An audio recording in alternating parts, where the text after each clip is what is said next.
or to exit. Perhaps you're referring to the imminent attack on your rebel fleet. Your friends up there on the sanctuary moon are walking into a trap. An entire legion of my best troops awaits them. I'm afraid the deflector shield will be quite operational when your friends arrive.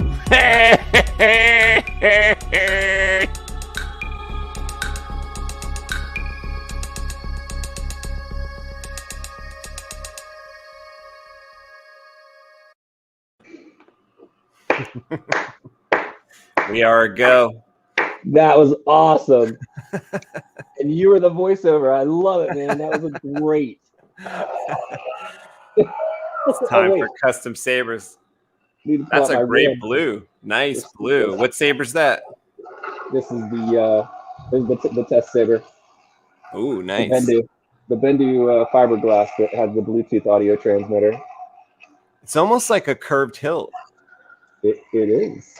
You know what else it looks like to me? Star Trek. Yeah. Watching a lot more Star Trek lately. It looks like a phaser or something. Yeah, you're right. Or some type of weird alien snake. It does from that. Yeah, it looks like a snake is smiling at me or something like that. Or it's like the front of a ship coming toward me, and that's the ion trail or something. Yeah, is the ship happy or evil? I can't tell.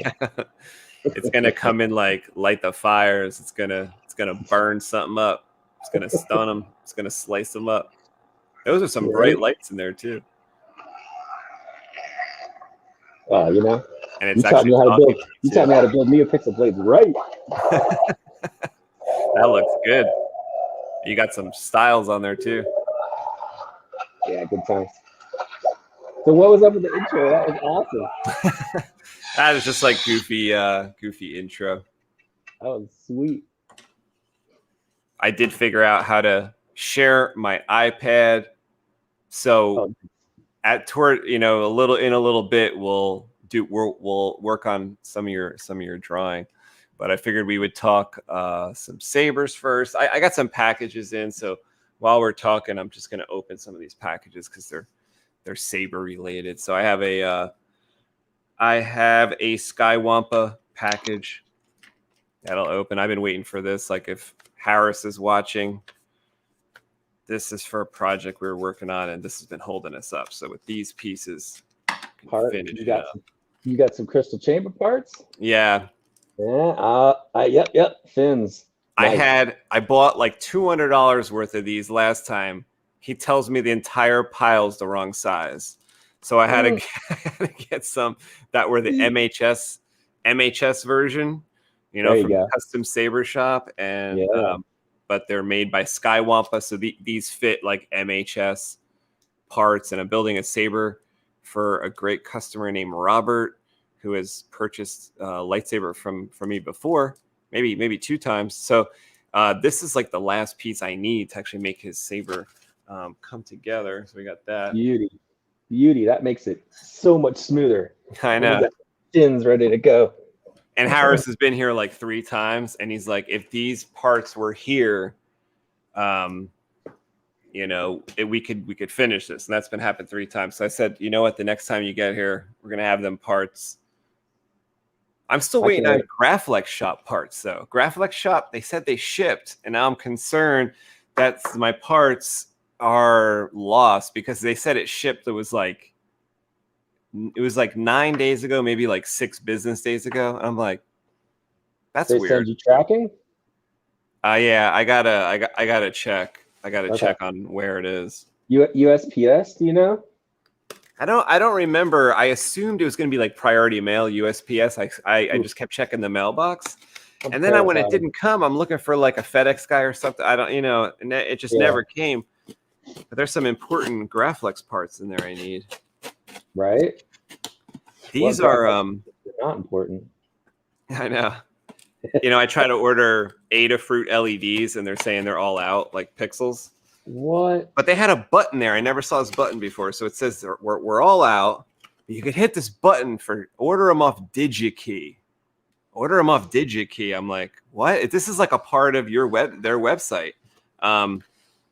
So I hit that button, takes me to DigiKey, which I've ordered other shit before. You know, I've ordered like pins and different like electronics. But so I'm at DigiKey and they're not giving like the 10 discount. They're just charging like $5 more than Adafruit, and they're not giving no 10 discount. So anyway, I still ordered the 10. Wonder if you contact Adafruit direct, because you're one of their biggest customers. They should do something nice for you. I got to be buying most of their NeoPixel LEDs. Or they're going to be like, you're going to get them on the phone and they're going to be like, you're the reason we're out, motherfucker. So no discount for you. Well, all these custom Saber applications are blowing up. Okay, it looks like the same when it comes from Adafruit. Looks like the same type of thing, although packed maybe tighter.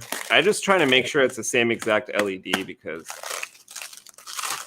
you know how they fuck around. Mm-hmm. It's like a weird situation this time. They're like from DigiKey, not from Adafruit. So what they're saying is this is an Adafruit product. It just wasn't. It was like shipping from like Minnesota. Like the Adafruit place didn't have whatever the stock. So like they're out of all your kinds of strips you use, because I know you're using like 3 or 4 different kinds now, right? I didn't even look. I didn't even check the 332s. Like there's 332 per meter that I use to make dual star Omegas. I have to make one of those this weekend, but I have those on hand. But I didn't even check those. I just checked the white skinny. Okay, so it looks exactly the same. Yeah, the white skinny strip. And do you take them out of the weatherproofing? Or do you leave the weatherproofing? I take them out of here, yeah. But it comes like, you see, it comes kind of sealed in there. Oh, so yeah. what I do is like I take my scissor, I cut that first. I cut the other end as well. First, I desolder like both of these wires. That's what I was going to ask next. I actually reuse. These are good wires because it's like 22, but it is nice and malleable. Okay. Since you can see that, like it's nice and malleable. I use the red for the red, the black or white for the black, and then I use a 30 gauge for the data. That's like my different Adafruit silicone cover wire. And I kind of bend these like I desolder it, resolder it my own way, but I kind of bend the wire in a small way like this lately, so that there's some give, and like when you're dueling or something, it's like it has something there. When I used to just do like just a little strip like this, I think it has a chance to break. You know, like I got one blade back that one of the solder things popped off. Now that wouldn't happen if I did it your way, which is like to epoxy it on there. It would never come off. I don't know yet. I need to go smack some trees and get back with you. I'm actually going to do that on your TriStar kit. I'm going to directly solder and epoxy, and then I'm going to go out and bash some trees. Well, the TriStar is not approved for dueling. Oh, I know, but I got to know. I gotta know if you gotta make sure. Maybe if you hit a weak tree, it'll be fine. Okay, cool. I'd hit like a young tree. Right on. I'll tell the tree. Space says I gotta be gentle on you. Now you're right. Maybe I won't use the TriStar kit for that. Maybe I'll start with something doubled up, just dual star type of thing. My turn? Sure. Show and tell. Because of you, I treated myself to my birthday. I couldn't help it, man. This is my 420. Whoa. There we go. Corband style. A bit bigger here. Yeah. I'm gonna Corband. They did another small run of them, and I was like, you know what? That'd be fun to install. So. How does that flip open? It does. Gotta get you gotta have fingernails. So Oh wow. yeah, it's something else. It's nice and heavy. These covers both come off here and here. I'm not sure how I'm gonna install it yet, but I gotta do something nutty in here. But this cover comes off, and then so you can see all the way through it once the covers are off. And it came with, basic cool blade plugs. That's cool. Yeah, I was like, all right. I remember So when you and I that came already. Your birthday was on 4/20. Yep. And when it's 4/24, 4/25, it came already, huh? Yeah, I got it actually, it was before my birthday when I got it. Oh. It's like Randy just threw, he said, this is it. We're going to do another little short, I don't know. I think he said there was only like, I don't know, 20 to 30 or something up there. So I was like, all right, happy birthday to me. Happy birthday. That's a great gift. Then you ordered another one too. You ordered a Jedi Killer. Was that for you? Yeah, I'm in love with that style. That looked cool. I never heard of this maker before. KY Sabers, was it? Or yeah, custom it's like sabers? It's K.Y. lightsabers. And I don't know if you can share Facebook, but we could like go to the page. He's getting slammed with orders. And I actually got mine because I contacted him direct, and I was just like, man, I would love to have one of those. Let me know if you ever got one available. And he was like, nah, the requests are like out the door right now. How did it become so popular? Like he's on Facebook and everyone just saw it, or what happened? Yeah, I think so. Yeah, and you saw them. I think they're one of the Awesome nicer looking, yeah. Jedi killers out there. Jedi Seth's is nice too. Like I almost thought it was a Jedi Seth. Remember when you showed it to me? Yeah. I was like, is that a Seth? Because I saw his a couple months back. On then eBay? as soon as you showed me yours, it's funny because I went on Instagram as soon as you showed me yours. It just so happened that I started like noticing those. So like you said, they were I guess they're getting really popular right now because I did see that. But yeah, if you show me the link, or we could probably share what it looks like. I know I saw it on my phone. I just don't know how to flop that over. But maybe if you put it in the private chat. Oh, the link from Facebook? Yeah. If you want to show what it is, or if you have a picture, do you want to show what it looks like? How would I do that on here? I click the shit. I don't have it on the new Mac. You know what? Let me just search it real quick, and we'll get it. Yeah, if you just want to do K.Y. lightsabers Facebook, bam. So I can share stuff on StreamYard. Yeah, it's like a private chat. If you show me the link in the private chat, I will be able to like post it. Oh, but I think I got it here. I'm not seeing any chat stuff on my system, but there is a share button I can click because I'm in full screen, so maybe I'm not seeing everything. Like, do you have like where you can see like either comments, or you could choose like private chat, usually off to the right? Let me get nice and washed out here, so I'm not in full screen anymore. Oh, I see. Yeah, private chat and then comments. So you can send me like a link in private chat, where I'm not sure it'll work in the actual comments.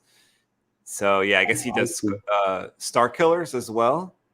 Yeah, it seems to be like his Jeremy Moon's GIF. Yeah, he's got a bunch of different versions of it, and I mean, maybe you can school me on this. I'm not sure how the Jedi Killer genre even really got started, but I started seeing these, and I was like, that's a cool take on like. Well, the Jedi Killer came from the visual guide, or the visual dictionary from Force Awakens. So they showed in there, there's like an art book or the visual guide, whatever. I think I have them both, but they show pictures of like, it's like early Kylo Ren, basically. Like the idea for Kylo Ren was he's a Jedi killer. So they designed this lightsaber. That's kind of where the red wire came from on the actual Kylo Ren saber. Was like one of the distinguishing features of the Jedi Killer. So before there was like the name Kylo Ren, there was like he was called the Jedi Killer, and also the lightsabers called the Jedi Killer. Okay. So then when the Kylo Ren thing happened, when the story was, I guess, altered to be Kylo Ren, then they gave him that exhausted port lightsaber with the tri-saber situation, and kept the red wire in like homage to and some of it almost looks like Kylo Ren, wouldn't you say? Absolutely. So they kept kind of the body and then added those exhausts and stuff. So is this kind of what you got? Yeah, that actually might be mine. That's so sweet, dude. I love the blue because this is the first one I'm looking at with the blue. Yeah. The blue wire as well. I got it from a guy off the internet, super cool guy, and he had done some of his own customizations to it. I think, I sent you the one photo, and he had taken like the window that you see, you can't quite see it on that side, and filled it with some cool like greeblies and stuff, and then he put JD Weld and like kind of molded it all. It was really cool the way he did it, and then he added, because it came with blue wires to him from KY, and then he added red wires, so it's like this double, Sith versus Jedi wires thing going on. I was like, yeah, I gotta have that. I saw it on Marketplace, and then when I contacted him, he was like, yeah, it's one of KY's. I was like, oh, I've been trying to get a hold of one of those, so perfect timing. Thank you. I think I found it late at night, so it would have been gone by morning. Oh, really? Oh yeah, they sell this style right here is really taken off, like as far as different people's renditions of it. So when you look at that, is that what you're seeing in like the Kylo Ren book? That style I right think there? it's like red though, like red bladed, if I remember correctly. They went all Sithy on it. This is the first time I'm seeing like a blue hued. So would that be a Sith killer since it's blue? Maybe, yeah. Chet Osborne is here. Hey guys, hope you're doing well. Yeah, we are doing well. I'm doing well. What's up? How about you, David? Yeah. You're doing well? Oh man, I'm absolutely elated because we're coming to the light at the end of the tunnel. It's starting to feel like, at least, like I can get out and go do some things. So yeah, it's been nice. All vaccinated. Fully vaccinated. Fully vaccinated. Hope you're doing well, Chet. Thanks for joining us. Just talking a little Sabers late night on the East Coast, early Saturday night on the West Coast. So what do you plan to do with this Saber? Does it come to you like fully lit up, or do you have to install something into it? It's totally empty. And I think he did the heat staining on mine around the emitter. So no, it's gonna get a Profi, and because I gotta have separate channels and stuff on the chamber and yada yada. But it doesn't, like, the reason I'm pretty sure pretty positive these are all handmade. And yeah, you and I are talking about like serious custom sabers, either low run numbers or people that like get out a hacksaw and start making a hilt.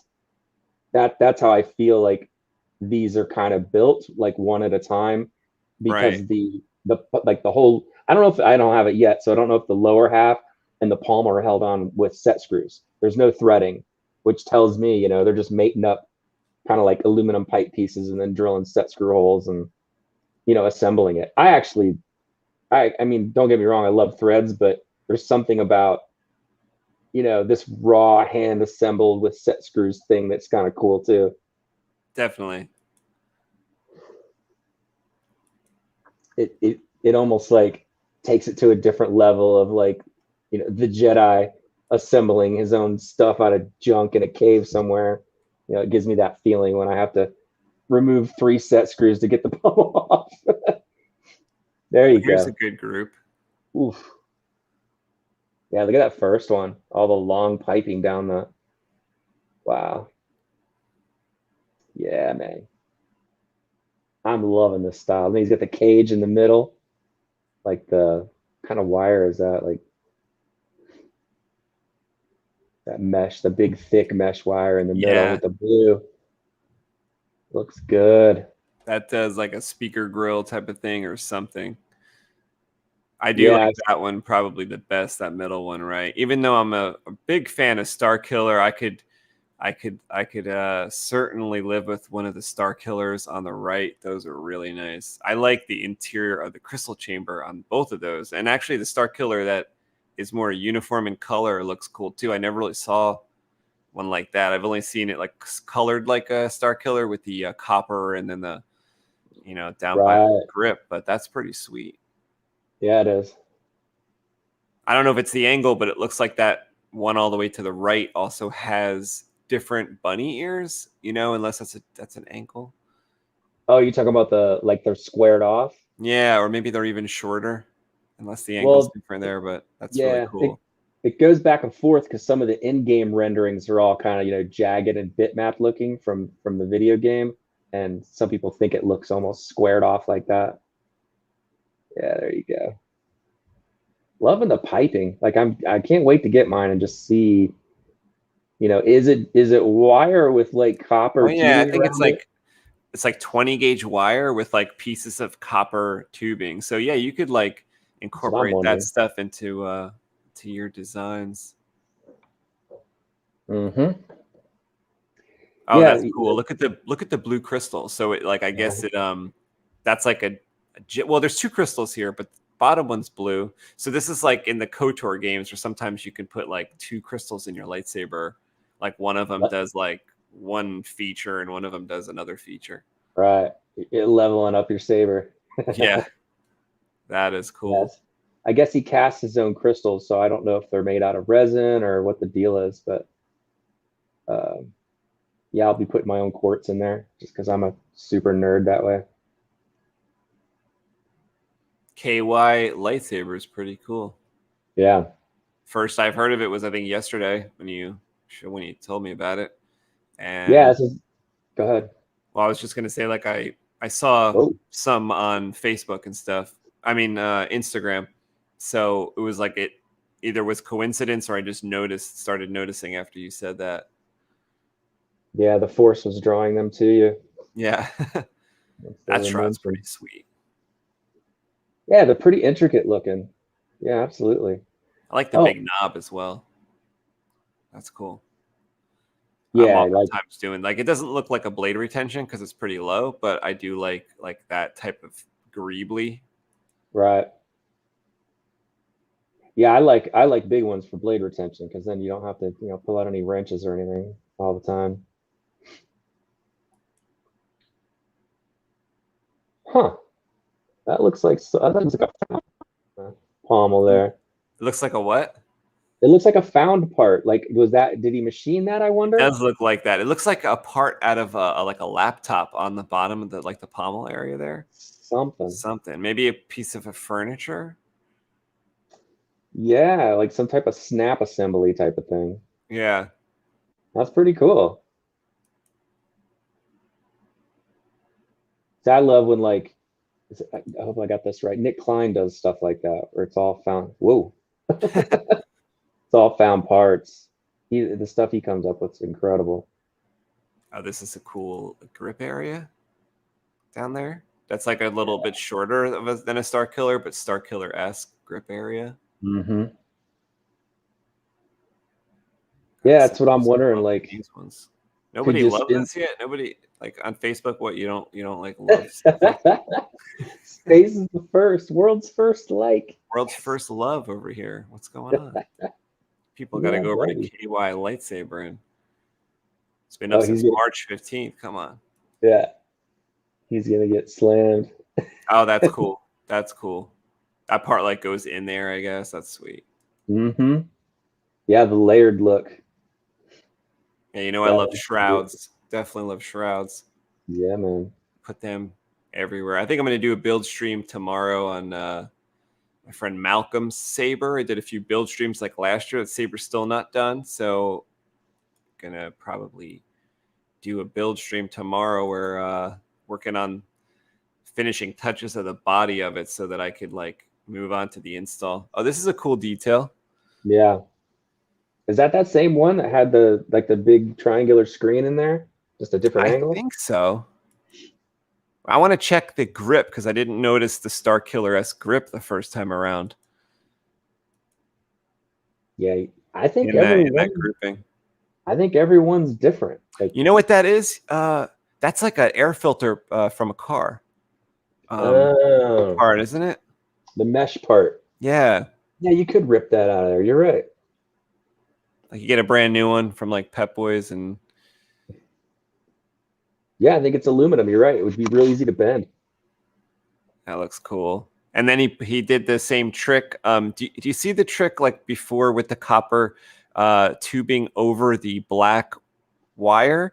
Here is brass tubing over copper wire, as you see in the kind of holding the crystal chamber in that, or holding the crystal in. That's really cool. Yeah, it's definitely unique. Never and seen. Then every one of them has weathering, which I love. Right. Yeah. So that what are they just, scrubbing them down with aluminum black, or are they like, is it paint or whatever? Yeah, it's cool. Looks great. It looks like there's a texture to the paint too. Like if you look at in between the rings by his fingers there, it looks like the paint almost has a, like, what's that paint that I used? It was like graphite in the paint. That could be something like that because it looks like there's like a texture to it there. Did you ever see that? Or like I have a can of that. It's like graphite. The powder? Yes, and it's like that's so weird you're saying this. Because is it related to the plating? Is that why I'm thinking of it? Like the plating that you just did with the gold and Darius Saber and stuff like that. Is that related to that? Because I have like a plating kit, and I'm thinking, is that part of that kit? But it came with graphite powder? Because that's a trick I've been seeing on YouTube. I think so. Yeah, I think like my gold plating kit. One of the things I bought that like you could do stuff like this, which is like apply like graphite directly to something, like adhere it almost like you would powder coating, but without powder coating. Well, what everyone's doing when I'm watching, because I did the Mandalorian helmet, and people are shooting it with like super high gloss black, and then they're taking that, then they set it like in a big tray, and they take the graphite powder, the stuff that's crushed up out of pencil lead, and you could buy a bulk can of it, and they pour it on the top of the helmet after it's dried, and they take a cloth and could buff it, and it turns to black chrome. It's the weirdest thing, and then they clear over that to seal it in.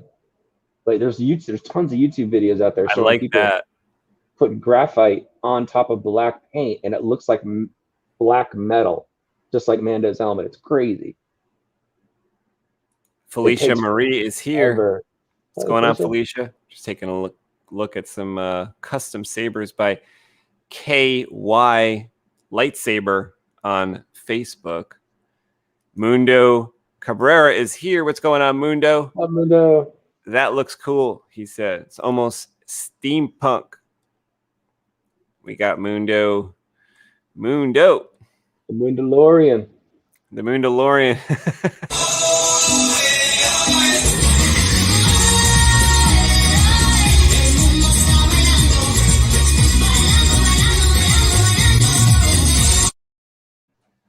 We need to get Jedi Armstealer his own dance song too.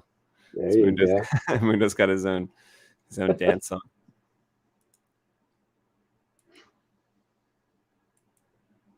Yeah, very cool. I think we saw them. Let's see if there's some more here. Oh, I love Star Killers. Yeah, there's one. But actually, let me just check something. I want to see if that one in the middle was the same. Yeah, I think it is, because look. See the mesh right there? And that one in the background, and then it has a Star Killer like grip. So I guess that's the same saber. Yeah. I definitely like that with the grading in there. Oh yeah, that would look sick with some neopixels up in there. Maybe we could incorporate that into one of our designs that we're gonna come up with together. Speaking of that, after I talked to you the other day, the Greenie video, his first saber he did that you and I were talking about. It's got like tons of piping that all runs down it. Can you pull that video up real quick? Because I came up with an idea. Well, whenever you're done with it. This is the way that Jedi Killer looks in in like the drawings and stuff in that visual book. That looks wicked with the green. That does look sweet. It's like Christmas. Yeah, actually, I would love that like lit up with a green blade. This is almost Qui-Gon-esque, the way there's a lot of black and then the red highlight. Mm. Yeah, that's sweet. Very sleek. Oh, I'm kind of taking a tip from him off of how to adhere the wire to the hilt too. That looks very cool. With those, like maybe Yeah, I like was wondering. drill a hole and kind of clip it in. Right. Yeah, and then you got like an eyelet. I mean, I don't know if he's taking wire and like bending it around, and then it meets on the other side with an eyelet, and then you JB weld it into place. Yeah, or maybe like crimp it and then add some JB to it or something, like because it comes apart in such a way it looked like in other photos, like 4 different parts or something. He could probably get like needle nose in there by taking this apart in certain ways. Yeah, Kind well, of crimping them together. You can see in the middle of the hilt where the wire break is. I'm sitting here pointing at the screen like you can see me. But like let's see, from the bottom 1, 2, 3, and then just above the 3rd ring, that's a break in the wire where you can separate Right. the bottom from the top. Right. Okay, so that could be like unscrewed, right? You're right. Or unhinged at some sort. Right. That's cool. Oh, this is like another. Oh no, this is in progress. The one that you were speaking of, because you see the screen's not there. Air filter grate's not there yet. Yeah. Right. Yeah. Yeah, they're good looking. How install friendly they are, I'll let you know. And yeah, let me know. 10 years from now. I'm kidding. It's like. So is that going to be something for your personal like collection? Yeah. Yeah. I like that style a lot. I don't see me getting rid of that one anytime soon. This photo is also before like another shroud went over top, I believe, over the top, because I think I'm seeing more copper than I was before. Maybe there's like another shroud he laid over it. What's the Greenie video? What's it called? Well, his channel's Greenie 5000. I think he only has like 3 videos. Oh, perfect. That's easy to find for a knucklehead like me. Greenie 5000. See, I need to subscribe. I don't think I'm subscribed to him. I think he's coming out with 3 now. All beautiful machinery work and pipe bending. Oh my god. Oh, this is, yeah, you're right. This is Is that the first one he did, the oldest video? Because that's the one I want to talk about. Okay, yep, it's the oldest one. Let me pull this up. This is a real treat. I love this saber. This is awesome. I never saw the video. I saw photos, back on FX Sabers a bunch of years ago, but I never saw this video, I don't think. Let me check it out. This is the one with a crap ton of piping. This one, right? I won't know until he slides it out. Is it that one? Yeah, if this is his first video, this is pre-NeoPixel. Right. Let's see what the date. 2016. Well, maybe NeoPixel was out, but I don't think he was putting it in this. Yeah, like had it made it to the shores yet? Like I think I was I doing NeoPixel maybe in 2015 was when I first started it, or maybe it was a little later. That's cool. Yeah, I think this is the one, Space. Yeah, I recognize the pommel now. This is ridiculous. Oh, that's cool where there's a charge port. That looks like your style with the lights underneath there. Oh, my Lord. Jesus, are you guys seeing this? Hello, Death Star. Oh, interior. My. Greenie 5000. Who are the 2 assholes that didn't like this? Oh, my God. Yeah. So. I hope I don't get struck for this music.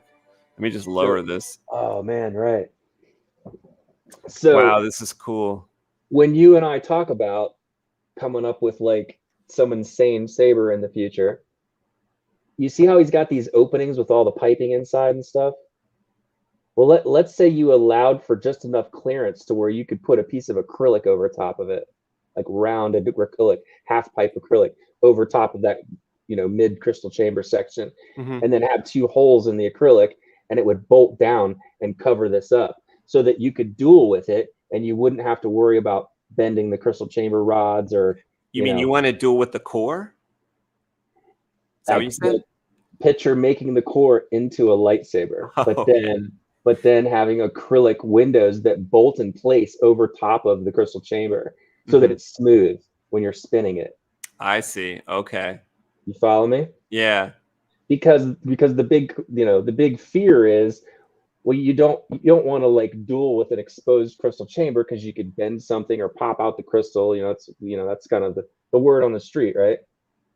Whereas if it was covered by something but you could still see it, it would be like a piece of half pipe acrylic that bolts down onto the crystal chamber so you can see it all the time. But then you have 2 flush screws, like use thick acrylic and then have Well, 2 you're the flush king of screws. these see-through lightsabers. You can I make it would happen. That's why I've always wanted to mix the 2 arts. Like let's do metal and let's do acrylic and just like, I like that. melt them together so that the hilt is smooth in your hand because the acrylic fills that crystal chamber opening, and it's secure with like button head screws so it's smooth, and then you can spin it. But imagine blowing up that chamber to hilt size and then just going nuts with the What do you mean by blowing up the chamber to hilt size? well, like I'm sorry, I meant the chassis. Like if you Oh, take the chassis and like blow it up and make it like the size of a hilt. right. So like that the greeny design, imagine if the core was the hilt. That's kind of where I'm going with it. Right. You know But what I mean? still, you have to have the acrylic over it or the tube over it. So it shouldn't be, let's say, as thick as an MHS because you do want it to be like Right. grippable. So, but that would be cool because I think you could make these almost like chassis discs made out of plastic, but instead of going through holes becoming the chassis, they go around the component. Do you think Yes. that would be secure enough? Like because I think the shape of those on the inner could be such a shape that it could only go on one way, and then you kind of like slide all these on. Maybe they're various colors or tints, so the lights from the inner crystal chamber kind of bounce around all those facets. Yeah, that the possibilities are unlimited on that whole thing because you've got all gradients of variants of tints of red, green, blue, smoked. I have smoked acrylic I got an that I'll idea. use. Yeah. Like, because what if it's like a Qui-Gon type of scallop design, but the scallops is like one taller, one lower, one taller, one lower, one taller, one lower. So each. That was the next saber I was going to show. Yeah, in honor of Space Windu's favorite saber. So Awesome. I That's a just happened to, combination like Obi-Wan Qui-Gon. yeah, I joke around. It's my it's my Qui-Gon. What was it? Qui-Wan. Yeah. Qui-Wan thin. It's my Qui-Wan thin. That's a thin neck. So somebody had it up on eBay, and I was just like, that is the weirdest. I was like, Space is either gonna like it or completely hate it. I know. I love it. It's the weirdest mashup. Like that could have been what Obi-Wan grabbed. I mean, what Ewan McGregor grabbed, because the only like the reason why they had the sabers that they had was because George Lucas like let the actors kind of go up to a box full of sabers and just pick what the character was going to have. I love So that. it could have been quite easy for him to pick this up, right? Now that's really sweet because the It's got the deep grooves. deep grooves are also like unpainted. So Right. I've seen like on my Pro Quai from JQ, it was like chromed all over. But this is cool because it almost brushed. looks like this like matte finish over the aluminum. That matches great. So Where did this one come from? That's what's strange. I think I've got it figured out. The guy didn't know, but he got it from somebody who had mashed 2 saber hilts together. I'm pretty sure this is an 89 Sabers Qui-Gon, and this is a Corbanth Obi-Wan K4, neck and wind vane, and it just so happened the threading is identical. Oh my! But between those 2 That's sabers, crazy. yeah. That looks Yeah, so cool. I'm pretty positive that's what's going on here because this emitter is just like the K4 core band Obi-Wan from A New Hope. So yeah, I was like, you know what? That thing's weird. I gotta have it. I love that. So you know how those are scalloped and they have that shape, but what if for this saber that we're talking about, where you slide over discs over like a core, some discs were slightly larger than other discs, so it present this nice grip. This like uh, really really grippy hilt, but also all those facets. So like, let's say it's not completely round. Let's say it's round with some of the sides shaved off. So maybe it's like a pentagon type of shape or something, Mm. and those being stacked at a certain grip section at different levels would be kind of cool. And then you could play with the emitter section too, kind of making a faux guard on the emitter and things like that, like a faux collar, but out of the acrylic or out of the plastic. So it had the like facets to it wherever it was kind of cut, and then all the Mm. lights inside would. And certain parts, like let's say you wanted to display the crystal without any seams or without any uh, places where the acrylic parts meet, maybe we could just do like that piece could be just a longer piece, so it's a nice window, a nice clear piece, kind of like what you were saying, that could be over the crystal chamber earlier to protect it. But it Right. could also be because like we want to see it very very well, but the rest of it we could have as stacked. I almost think having the discs though would, I don't know if it would add to the look underneath or kind of take away from it. I guess it depends how intricate the underneath part is. I like where you're going with it though, with because discs all lined up like that, like you know how you and I talked about making a Qui-Gon Jinn with acrylic scallops. Yeah, yeah. I was I, thinking of that illustration when I first mentioned it. Yeah. I can't wait to see that in real life because the light is just gonna bounce all around. It's I gonna be think insane. so. Yeah. Yeah, And it when you would. have like your styles or your like, so let's say for instance that KY lightsaber, there was certain ones that looked like focused more toward Jedi and more focused towards Sith. So you could imagine when you have like the light up crystal and the light up colors being all red or something. I mean, I think it would look otherworldly, which it should, Yeah, if it's supposed to be from this galaxy far, far away. yeah. So the scenes like in Empire Strikes Back where they have, the big acrylic battle screens with the green lines drawn on them, real simple. I love Yes. that look. So that's kind of what I feel like that saber would kind of feel like, from Empire. I could see a whole line of them too, because for instance, like going back, because it's just the closest reference in time, but the KY lightsaber Facebook page, he had a wire, let's say, running up the side. In our design, maybe it's a rod, right? So we have like on one side of the core, the metal core, we have a metal rod, and these discs that you put over it have that opening for the metal rod, so they can only go on one way. That would really hold it solid and secure, especially if there was like, let's say, two rods going up, left and or one side, like one pole or the other, and then Hmm. those discs could kind of only slide on that one way to get over those rods. So Right. be very tight and secure. And we could figure out some way to like you tighten the middle or the top and the bottom, and I think it could be pretty pretty well. And you could make different discs all with the same core. So you could like, let's say, have that one core, but have like many different saber looks, or like one core design, make six of them and have six different, totally different sabers, but it's the same Variations. core. Okay. Yeah. I've just never seen anybody mix like heavy acrylic accents with metal on the hilt. You know what I mean? Yeah. Like where it's visible, like both of those worlds are visible on the hilt. Like I've never seen that style. I could also see something lengthwise happening too. like lengthwise pieces of almost like windows. So you have a core inside a MHS shroud piece, but we've cut like lengthwise cuts throughout that go all the way through. Maybe there's almost like Graflex grips that width and that like having 6 of them or whatever, right? They run all the way up, and those are windows with acrylic bars in there.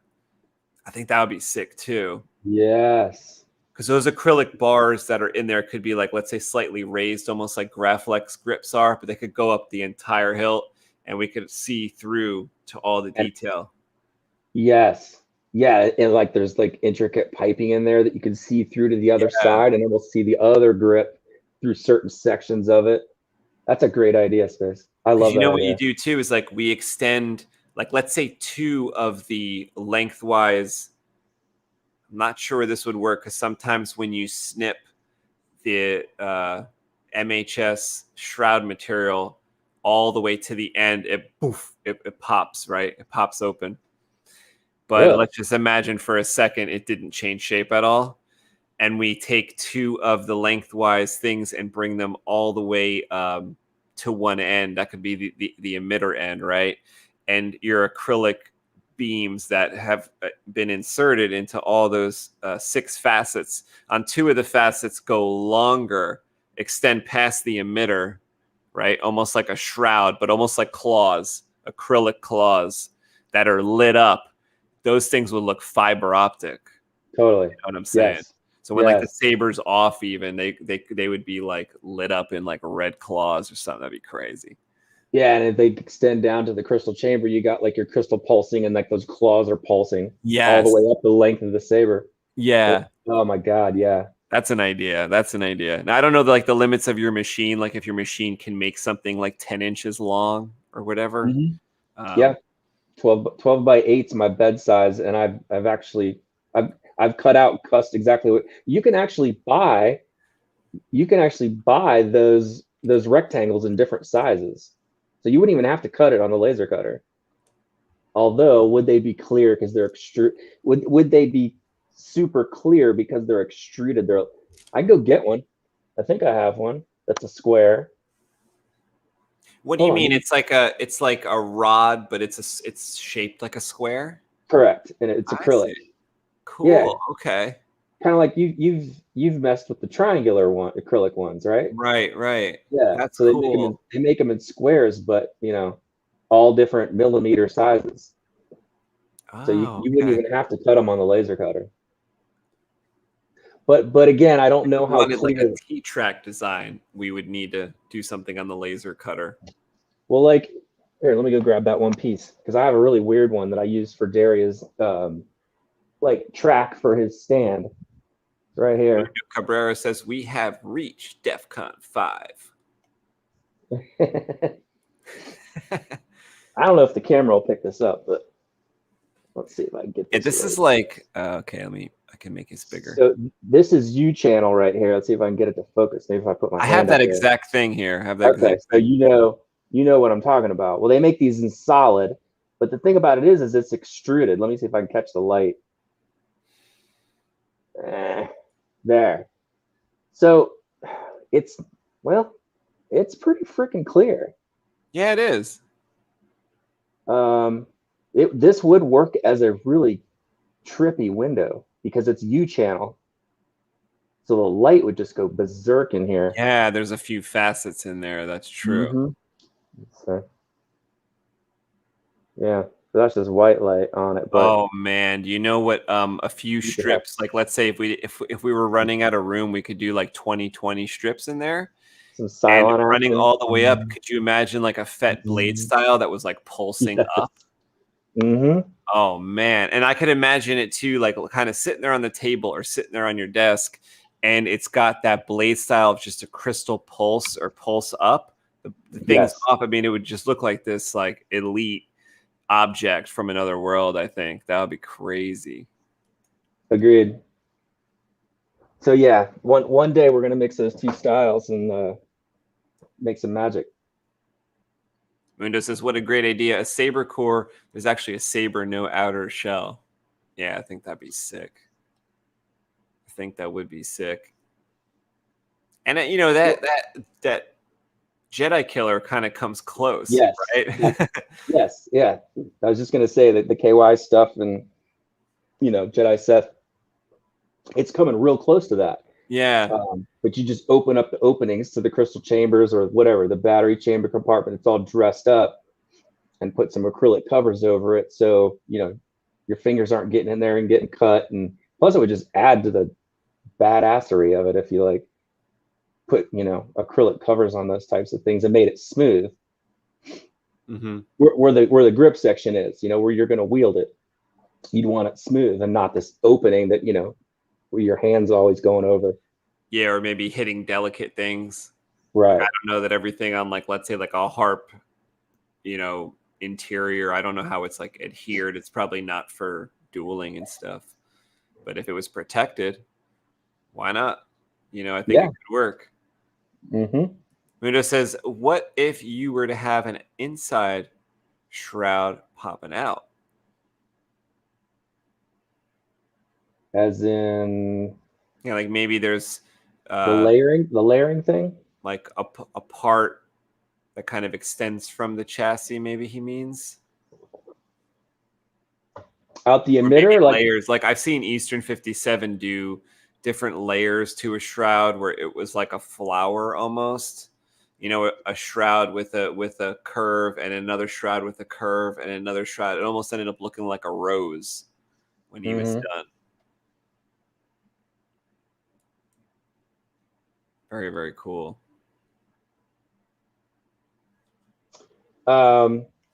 Speaking of super low run, one of my favorite saber designs. I'm gonna pull this one out real quick. Have you heard of Inspira Designs? No, that's for lightsaber. Pretty sure he's lightsabers. Yeah. He's a hilt machinist out of Canada. Pretty sure it's Canada. Correct me, someone in the comments if I'm wrong. But this is my favorite saber he's done. This is a work of art right here. This is called the ID7, and this is all CNC machined. I love the bridge or whatever that is. It's a 440 rod right here, and then so that it goes through this greebly and then into the whatever this bunny ear is. What's the control box? Can you zoom in on the control box a little bit? Is there a button in there? Yeah, is there a button on that or something? Or that's a screw? I haven't looked at this thing in a while. Oh yeah, it's a screw. It's a set screw for the 440 rod. It's an Allen. But just, look at the detail he put in this. There's brass pins here, like on a Graflex style. See right there, and then he mimicked it here. Oh, I like that. Brass pin. And is that a glass eye? Yeah, it's a glass eye. It is. Yeah, and I don't know if you could make out the detail of the lines, but it's all there's cutouts or there's CNC millwork that makes it look like some type of panels or something. He just really nailed it.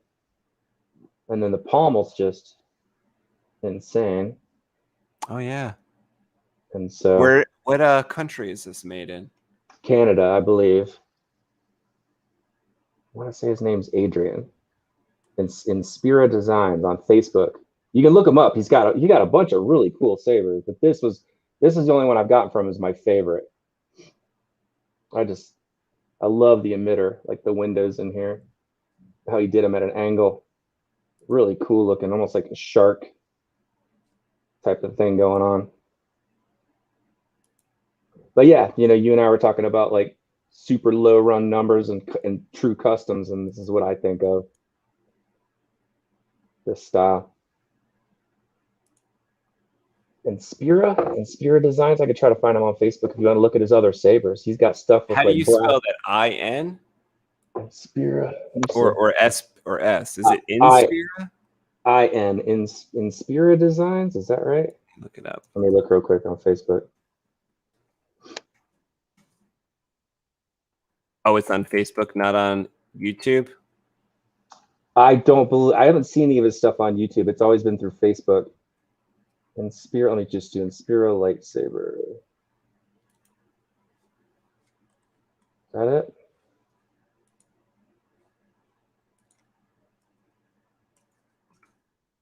Photos. I might be butchering it. Lightsaber market. Okay. Let me just do an internet search real quick.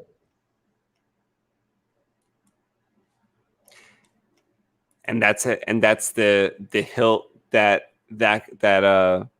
like he makes that one over and over again, or that's like a one-off type of thing. That was a super short run. I think he only made the first run. I think was only 50, and they're numbered underneath the bunny ears. And then he did another run, and they weren't numbered. He changed the bunny ear type of thing. Oh, that's gonna drive me nuts. I'm probably butchering it because now I can't find it. Inspira Designs, custom full size Lego. Oh yeah, I found it. Lego Saber. Oh, you found it. All right, how do you spell it? It is INSPIRA. Inspira Designs. But I'm trying to find. And then if you do, I got it. Okay, cool. And then ID7 is the one I just showed you, I believe. It's been a while. An ID7 is. Oh, I see one with like wood on it. Let's take a look. Let's call this up. There is a video for the ID7 on YouTube. But he's got some really nice rare stuff that I like a lot. Like, is this wood? That looks like wood, doesn't it? Yeah. I think it's a wrap. Perhaps. I don't know. I like those claws. That's his logo up top. It's like oh, like that's cool. Like his emblem. He might be a pilot or something, huh? Yeah. Nice. Is that a stock connector? Or... Now there's another company that does them too. I've been seeing. I think this maybe looks like a stock. I think it was the yes, but KR was stocking his Eco version, which didn't have as many pins, I think. Oh, look at this. That's interesting. That looks like beefy. Rawr. Yeah. Rawr. That looks beefy. Look at the exhaust ports. Yeah. And what's that on? You think that's like brass? That's etched or something? Yeah, it looks like polished brass that I don't even. Yeah. Or something. Nice pipe feel to that one. Oh yeah, it's another little angle. Yeah, he's got some cool Sith ones with big brass claws and stuff on them. Definitely into the like Knights of the Old Republic style, I feel like. Yeah. That's right up my alley. Whoa. For 2021. Jeez. That's an intricate pommel. Looks a lot like a TFU 2 style pommel, right? Yeah. Right. Like an accentuated version of that. Wow, look at all the people doing awesome lightsaber stuff I don't even know about. This, 10 years ago or something, it was hard to get one past me. I'm slipping. No, there's just too many. I'm slipping. Look at this etching. Yeah. People are coming out of the woodwork with just amazing art right now. On this I like the Graflex pins on the F section. Definitely. That's cool.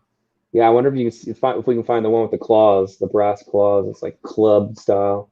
This is just intricate. Look at that shroud. Beautiful. That almost reminds me of like a greeny style shroud. Mm-hmm.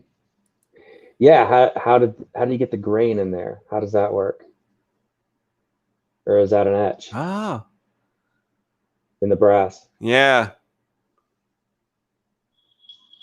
Nice work. Very cool. Most people love baby pictures on here. I love lightsaber pictures. It's so true. If you get a like from me, it means I'm paying attention because I'm basically never looking at Facebook unless Jedi Arm Stealer tells me to go look at a lightsaber. Wow, this is something else.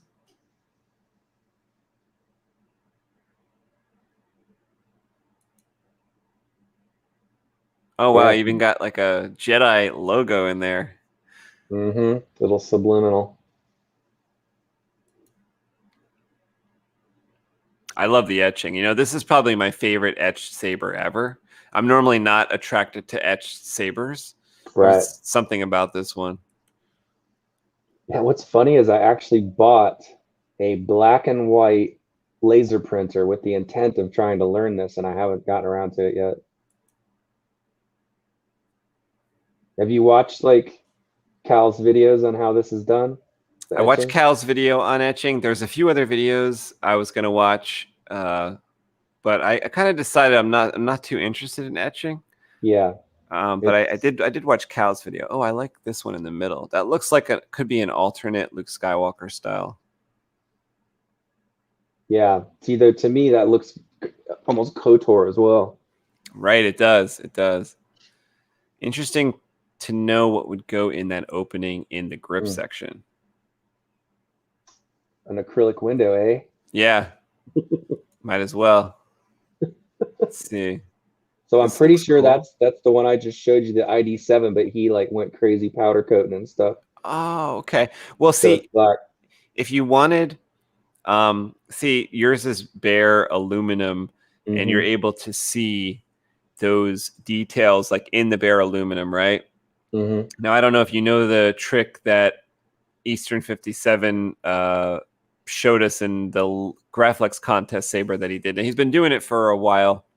I don't think that was the first time. I think he's been doing it for a while.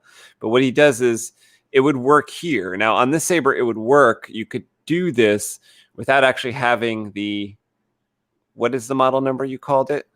ID7. ID7. So without actually having an ID7, you could mimic this look of the detail if you were going to paint it.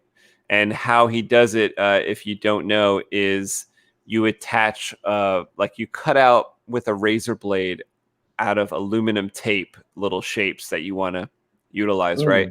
And then you could adhere your aluminum tape little shapes that you've cut out to your hilt, and then you know, you could coat, you could paint the saber and then clear coat it and stuff to kind of have this look to where there's different stepped circuit bits or cutout bits that you want to kind of mimic like off of this. So that's one way you could do it. See, it would definitely work like, see the pommel area that could be accomplished with the aluminum tape, and then you putting some paint over it, you could get that look.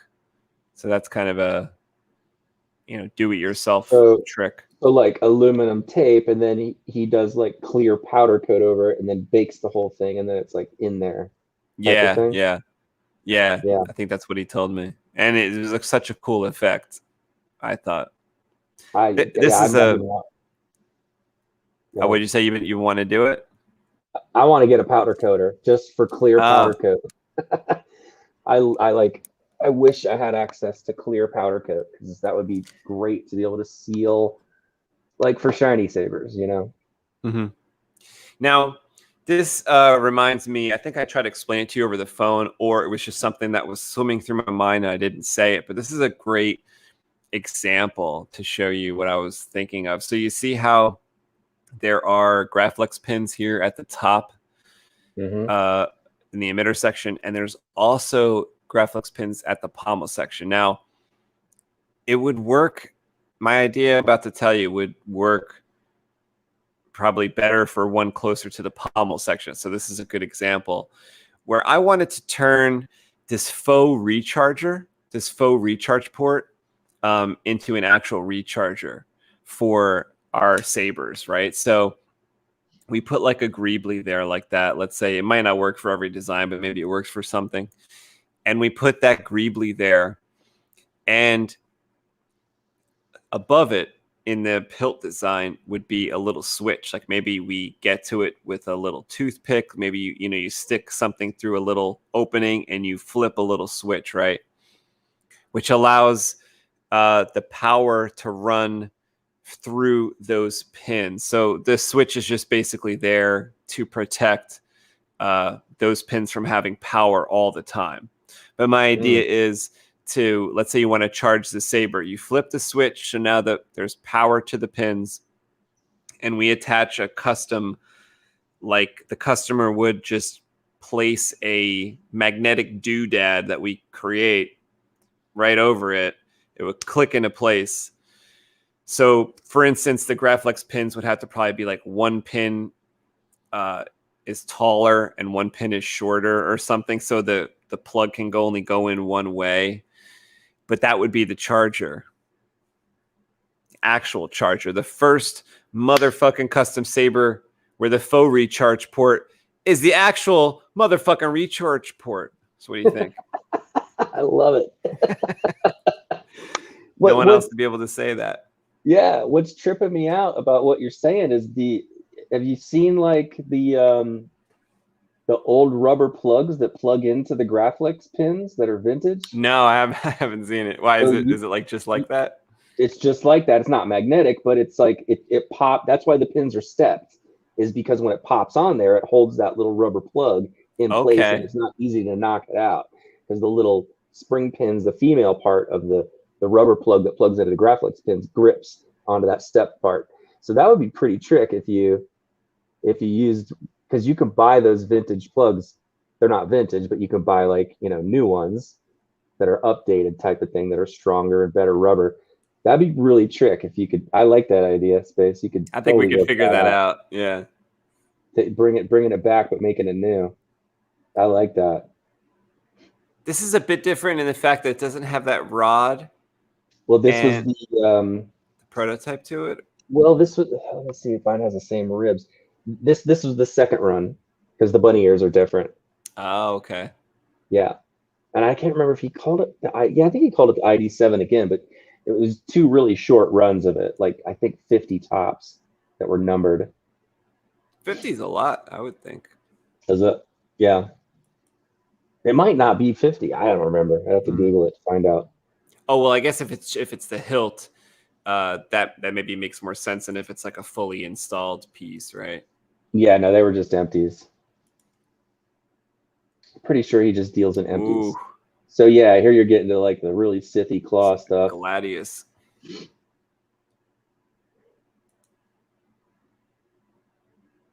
Nice red leather. Yeah, the prototyping for this type of stuff is just so much fun to me. And this is where like your drawings would be gold.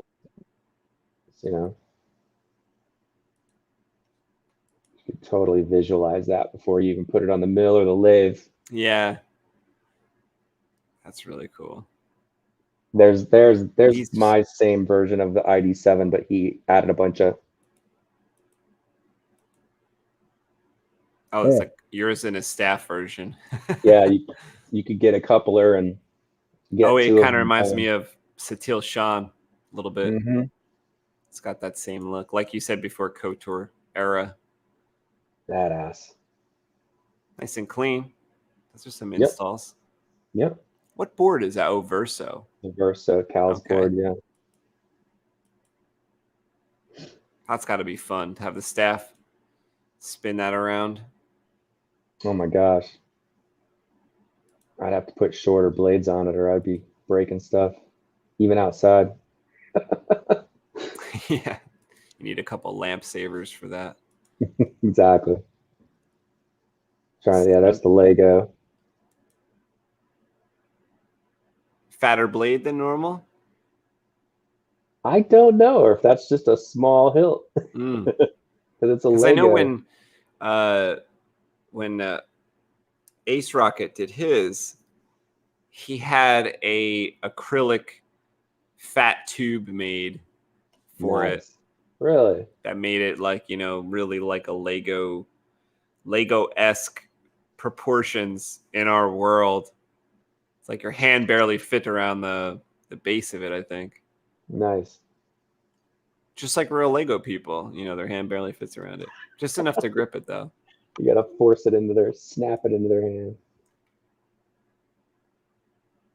Yeah, I'm wondering when you're gonna get to my other with the brass claws if it's coming up. That's another one. I got This my is an eye on. interesting emitter with a nice curve. Yeah, like almost like a fluted type of thing. Yeah. Oh, is this it?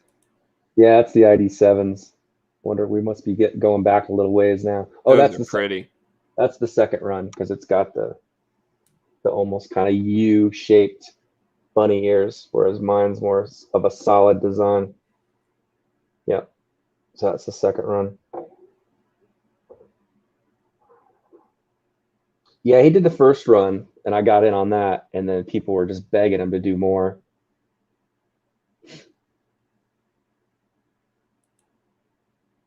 Really unique stuff. Super clean. The machining's super clean. Yeah, it does look great. Yeah, that's the second run. What are the prices like on a Saber? Oh, I want to say it was in the 400-ish range. Because of the load, like 375, 400 shipped. Must be couplers on the left. Because all this low run CNC stuff is not cheap. You don't Right. start getting discounts. So you start, producing 500 of them at a time.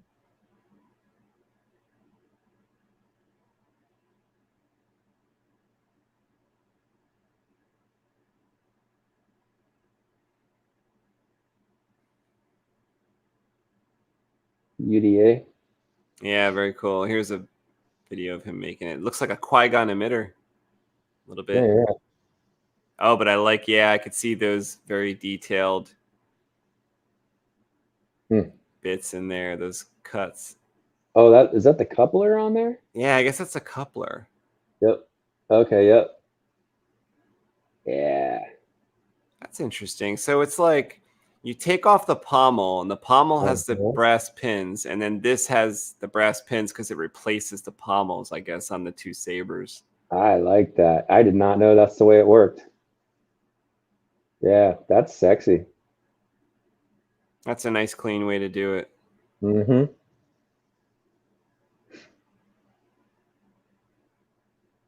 Oh, it's a nice photo of this, I think. Yeah. That's the first run. That's the one I have. Oh, it's a video.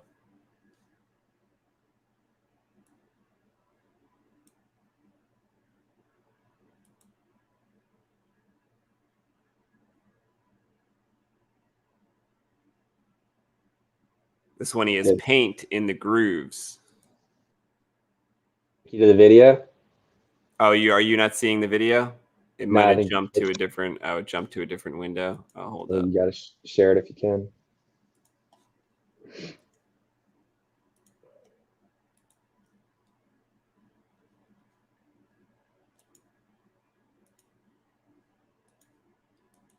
This might be the video you were thinking of.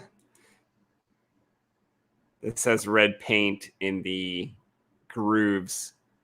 That I guess it was painted red maybe and then wiped off or something before it. Oh, look at that. That's neat. Yeah, it is. Yeah, you could do some trick stuff in the grooves. I didn't think about that. I'd probably do black. I think black would be cool. Mm-hmm. Like almost like a weathering. Because I like the way that the weathering looks on these. Yeah. Yeah, I haven't decided what I'm doing with mine yet. I have no idea. I'll tell you, anything with Graflex pins, I'm pretty happy with. I like it. I really do. Yeah, that's the first run, ID7. Gorgeous stuff.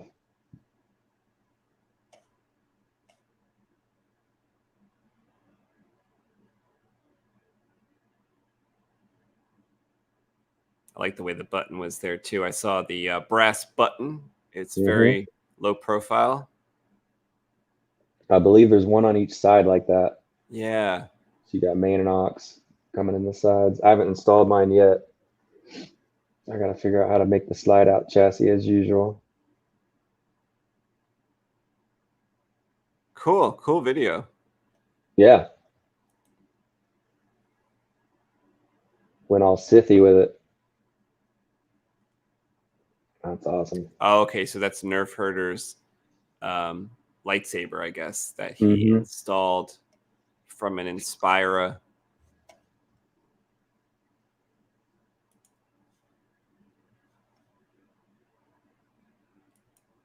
Nice.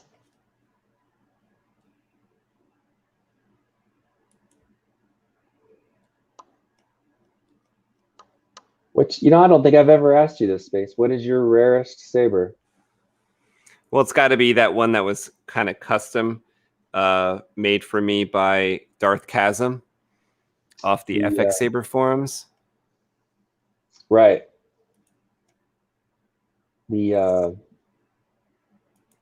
Was it the speeder bike handle one? Yeah, it's called the Jedi Assassin, and it won the 2017 contest on one of the forums. I think the Rebel Armory, maybe. I can't, or was it TCSS? I can't remember.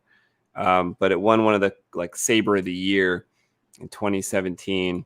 Nice. So that's one of a kind. I've had so many people like ask me, like, you know, if you ever want to sell that, you know. Yeah. But that's badass. That's my thing. Oh, I did it to where like I'm still here. That's weird. Because I thought I would disappear if I brought this in this way. Do I need to have a Lumos charged up? Because I don't know if it is. I wanted to ask you a question about that. And I don't know if I asked you last time, but I wanted to ask you, in this picture, do you see the maybe you answered me because the way I'm looking at this drawing, but I don't know. But do you see the beam coming out of the crystal like yours, where you actually take like a conical piece off and then the blade goes in?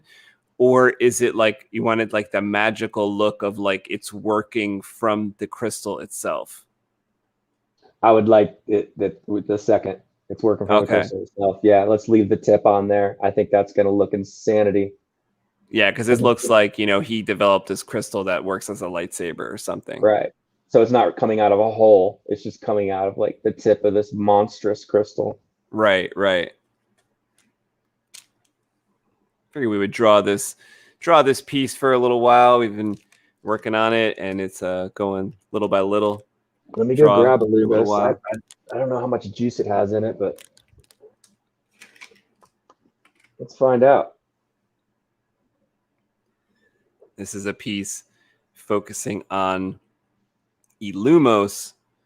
This lightsaber, Jedi arms dealer made this lightsaber in real life. It's a crystal. It's a crystal lightsaber. He'll show you. If you haven't seen his video on this, you have to go check it out.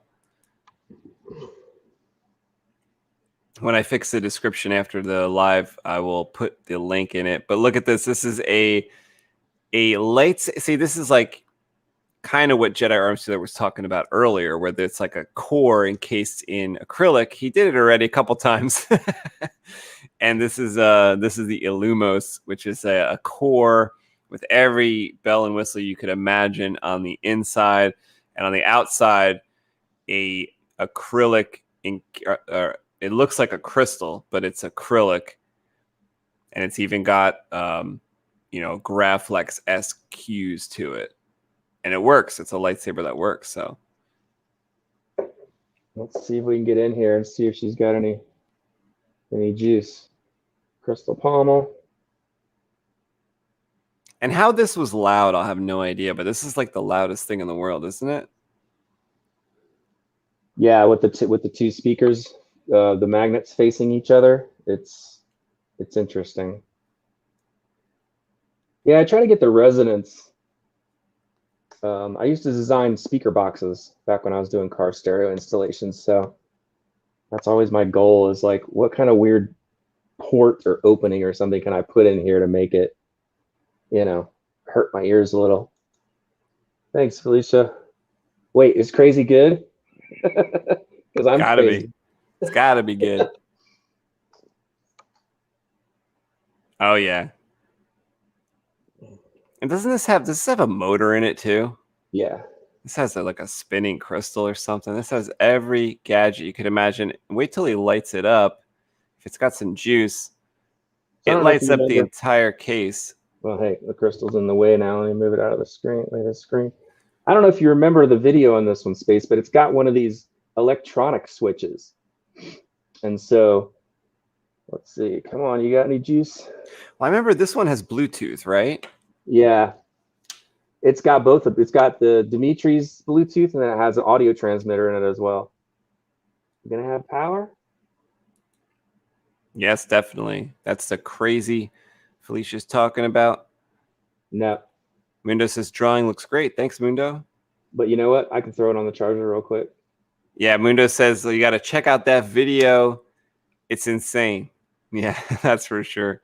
Let me go plug it in real quick. We might get it to fire. Sometimes it just needs a little jump start. Yeah, sometimes a couple minutes on the charger and Exactly. it'll work. But this is that's the Saber. So this is, I might try to make some bits of the see-through chassis thing. I might need to take another closer look at that, but I'll have to pull up the video and take a close look at the chassis again or something. But I might try to put some see-through bits like through this drawing so you could see where it that it's actually got some working bits in there. Nice. But also, are the grips in a way like a copper tone or brass. a brown? They're brass. Tarnished. Yeah, they're tarnished.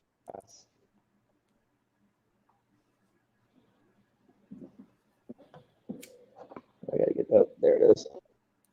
Gotta plug in the other USB. That's pretty cool. I'm like far away from the monitor. You can still hear me. The power of Bluetooth.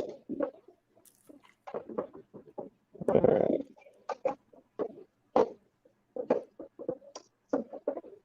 I charged it up like, I don't know, 2-3 weeks ago. I was like, maybe Space and I are going to draw some more. I should keep it charged. You can still hear me, right, Space? Oh, yeah. Okay, yeah, we're charging. Let's see if I can fire it up on the charger. Might not have enough of a... Nope. You can leave it on there for a couple of minutes and go back to it.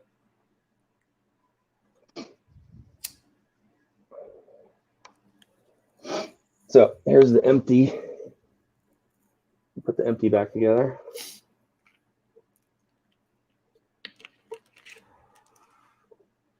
Let's talk about facets. This one really lights up. Yeah, I love how the light flows up and down it. Like every facet on this, yeah, just like bounces around in there. Mm-hmm. It's pretty insane. So yeah, those are like brass, and they're yeah. But you have so many accent lights when it's actually lit up with the Saber bits. So are those brass? Or is there 2 pieces per facet? Okay. Yep. Yeah, I think you got that part down already. Yeah, I just want to make sure I color them right. That light doesn't go quite as far going through the front. That's funny. Never noticed that before. This way. I should display it like this. There you go. That looks cool. Disco. I can make my own lighting effects. I don't need no NeoPixel.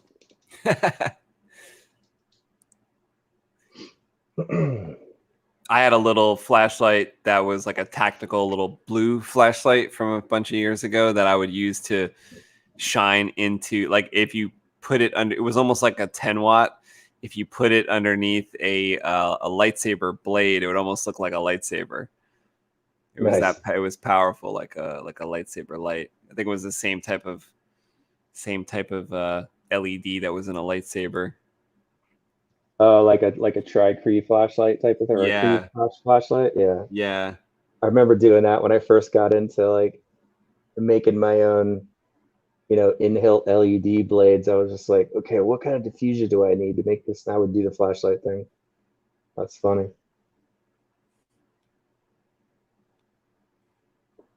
That looks so great, Space. Yeah, this will be a cool poster. Can't wait. Can't wait till Yeah. it's ready. I feel like it's not that far away, although there's like some blank spot. It's like when I'm on a roll, sometimes I can cover a bunch of ground. I think it'll be fun to do the like focus on the bad guys and what they're doing a little bit. Agreed. Because I got one with like a flamethrower, and like the idea is that they defeat this guy because they kind of, well, I mean, we actually don't know, but my idea was like he's going to get overwhelmed because there's going to be so many bad guys, so many Crimson Troopers, whatever these guys are. Like, they probably work like more closely with like whatever emperor, but we were thinking that this takes place like thousands of years ago, so it's like a different emperor, but it's like some kind of emperor that has a bunch of Sith troopers or something, and they're attacking this guy, and so this guy's like fighting back big time, and he's putting up like a great last stand, but he's about to get jabbed with this spear. There's going to be a dude back there with a flamethrower. That's so awesome. This dude there, he's going to have like a flamethrower, and so I want to like when that flame lights up, I'll have like a little bit of a different like lighting effect on the crystals that are around and stuff. And then there's like some dudes that are coming up behind him with swords, so he's kind of in trouble. And then there's like he's smashing some people, but then there's like gonna be some probe droids that are coming, so he's not really gonna make it out of this. And I guess the Empire is gonna take control of this crystal cave or something. The last stand. Lumos's last stand. I haven't come up with a name for the, for the Jedi himself. Jedi creature, yeah. Don't know. Jedi Fluffy. I don't know. It's like I don't know if he'd be a descendant or a precedent to the Wampa. An intelligent Wampa. Like King Wampa, like he's maybe bigger, a little bit bigger, more intelligent, like a civilized type of Wampa. Exactly. Oh, let me see the pommel again on that saber.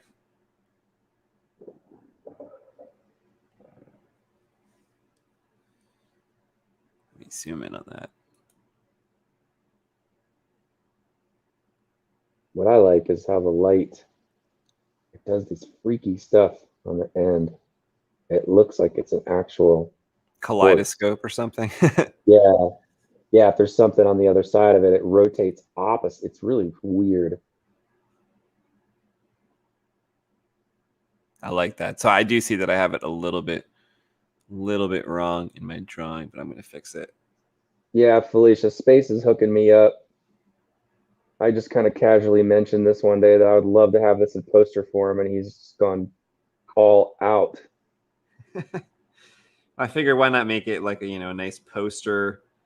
And I think I made it. This file here is 11 by 17. So if you want to like print it out 11 by 17, or maybe I'll actually have my friend at the print shop probably print it out for you or something too. But I'll give you the file and roll it up and send it to you or something, but just to kind of have it in like an almost poster size. But I figure if it's 11 by 17, you could also print it out in something bigger.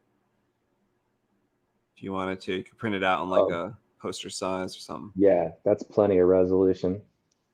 Or maybe have it as like a screensaver or something. Oh no, it's getting printed. It's getting printed, and this saber's going to be front and center, and there'll be a whole story under it.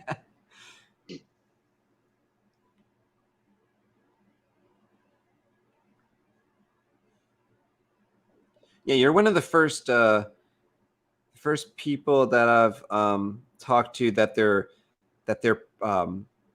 custom saber that they created is like it's kind of not for them. It's like for this other character. That's a little bit rare, I Yeah. think, people I talk to. Cool. I like to be rare. Um, yeah, I feel like this could almost get like its own, section of a story in comic book form or otherwise. When you say thousands of years, does that align with? Because I'm actually not well versed on the time periods of KOTOR and so maybe like with the star. You remember the Star Forge? Right. So Yeah, is that kind that of aligns if you like that era, because KOTOR is 4,000 years before Luke Skywalker. So like to be exact, like 3,997 years. So if it's like that era, it could be anywhere between then and Luke Skywalker, or it could be even before then. But that's actually a good time, right? Because that would be a time when, like you said, like the Star Forge is there, and like they were creating a lot of like ships and yes? tanks and like machines of war through the Star Forge, and they had like a huge army when they came back to galactic space. Did that use kyber crystal technology? Because you're like really good about the books and stuff. Well, they weren't called kyber crystals until like Disney made that kind of name up, I think. Okay. So just, but they're, like you kind of came up with this with the crystals that would come from Ilum. Mm-hmm. And that's more so there was like a few different planets you could get it from, like Ilum. Yeah, well, there's a few others that you could get the like a lightsaber crystal from. But over time, I think like you're right, like the Sith or the Empire came in and kind of took over, or got all the crystals or something. Just like in Rogue One, that was like this a take from the from the expanded universe a little bit. So in the expanded universe, did the Death Star from A New Hope, did they go into detail about how the Death Star had crystal technology that powered the massive laser cannon? I don't Or was that, remember. yeah, or was that a Disney thing? I'm wondering, like, at what point? I'm leaning toward it was like a Disney thing, but it might have had some like root in the legend stuff. Okay. Oh, look who's here. Daria is here. What What's is up, going Daria? on? Here from the Philippines. What's up? Daria Tang, what is going on? Nice of you to join us. Yeah, man. We're actually going to talk about your saber a little bit, I was thinking, because it's the biggest subject matter in our lives, saber-wise. Has been for a while. Lots of force energy. I gotta sit here. I gotta assemble it. It's like in 6 weeks. I gotta put the gloves on though. It has not been touched by Did you know? fingerprint. I don't think I texted you about this. Did I text you that I had a dream about Darius Saber? Isn't that weird? Like I rarely have a dream about a lightsaber. Oh no. But in the dream it was a little twisted. So it was like in my dream it was Darius Saber, right? So I'm Right. opening the box, like to get it from you, I got it from you, and I'm gonna send it to him, right? Oh, So shit. I'm opening the box and I'm not wearing gloves in the dream, and I'm touching all the gold and it's getting all fingerprinted. In the dream I'm like, oh fuck, I don't have my gloves on. And then I'm thinking of what you said. You're like, no human hands are going to touch this until Daria touches it.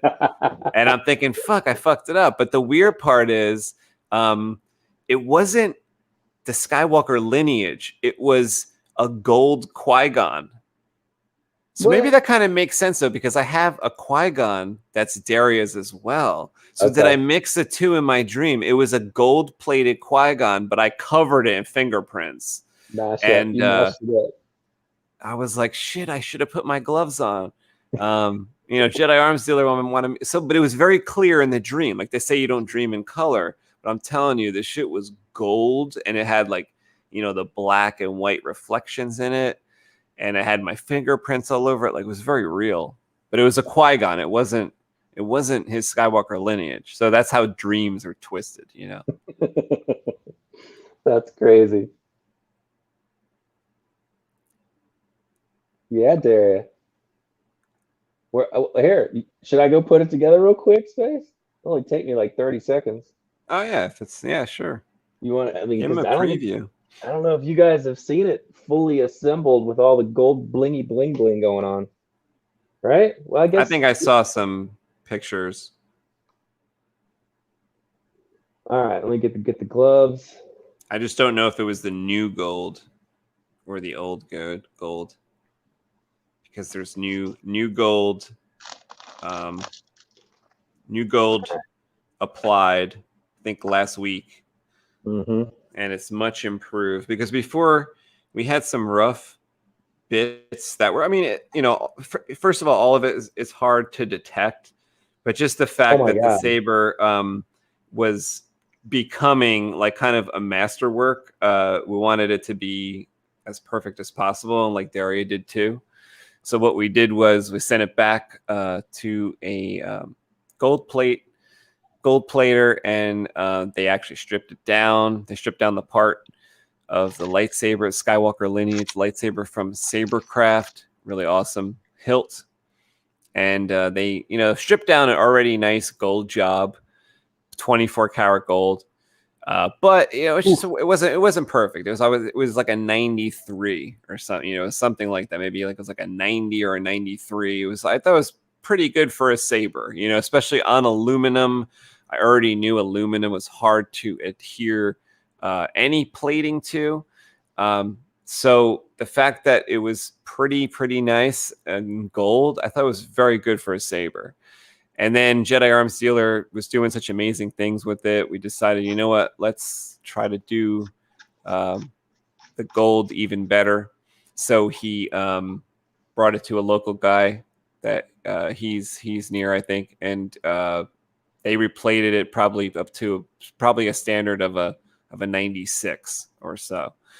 So to me, that's very, very, very good because it's plated on aluminum. It's not the easiest thing at all. So I'm told. And not only so I'm told, but I bought a gold kit because I was thinking when Daria gave me this idea that I'm going to plate not only this, but I'll plate this and I'll plate other things. So I bought a gold kit, and it turns out after months of applying gold to things successfully, I was not able to apply gold successfully to this part. It's not easy because plating aluminum is not easy, man. Is a problem apparently. So. Yeah. Whoa! So this part is the ribbed grip is gold, is real gold. Now there's a copper plate that's missing from the button plate from the control box that has some clear coat on it. Well, if it's drying, you don't have to, Well, no, like it's been drying for like 5-6 days. Okay. And I'm not going to touch it and install it until I make the video. Because it's got to be like, no doubt about it, it's not going to take any fingerprints. But there you go, Daria. That's been wow cleared, so it'll stay super shiny. I'm trying to catch the light in it. There you go. That's what it'll look like, hopefully forever, because it's been cleared with clear enamel. So it's still drying. We're going to leave that alone until I make the video, and then. This copper button, this was a trick. The power switch right here, this copper power switch right here was dipped in fingernail polish because I needed it. It rattled before. And so I dipped it in fingernail polish, which raised like, all of the surfaces by like 0.5 millimeter. Now it doesn't rattle at all. It's super snug in there and it'll never tarnish. So BUT. Here we go. Fire it up. This has 2 speakers? Yeah, 2 28 millimeter bass speakers. Oh my god! Look at the real estate in there. It's not that much. There's 2 speakers.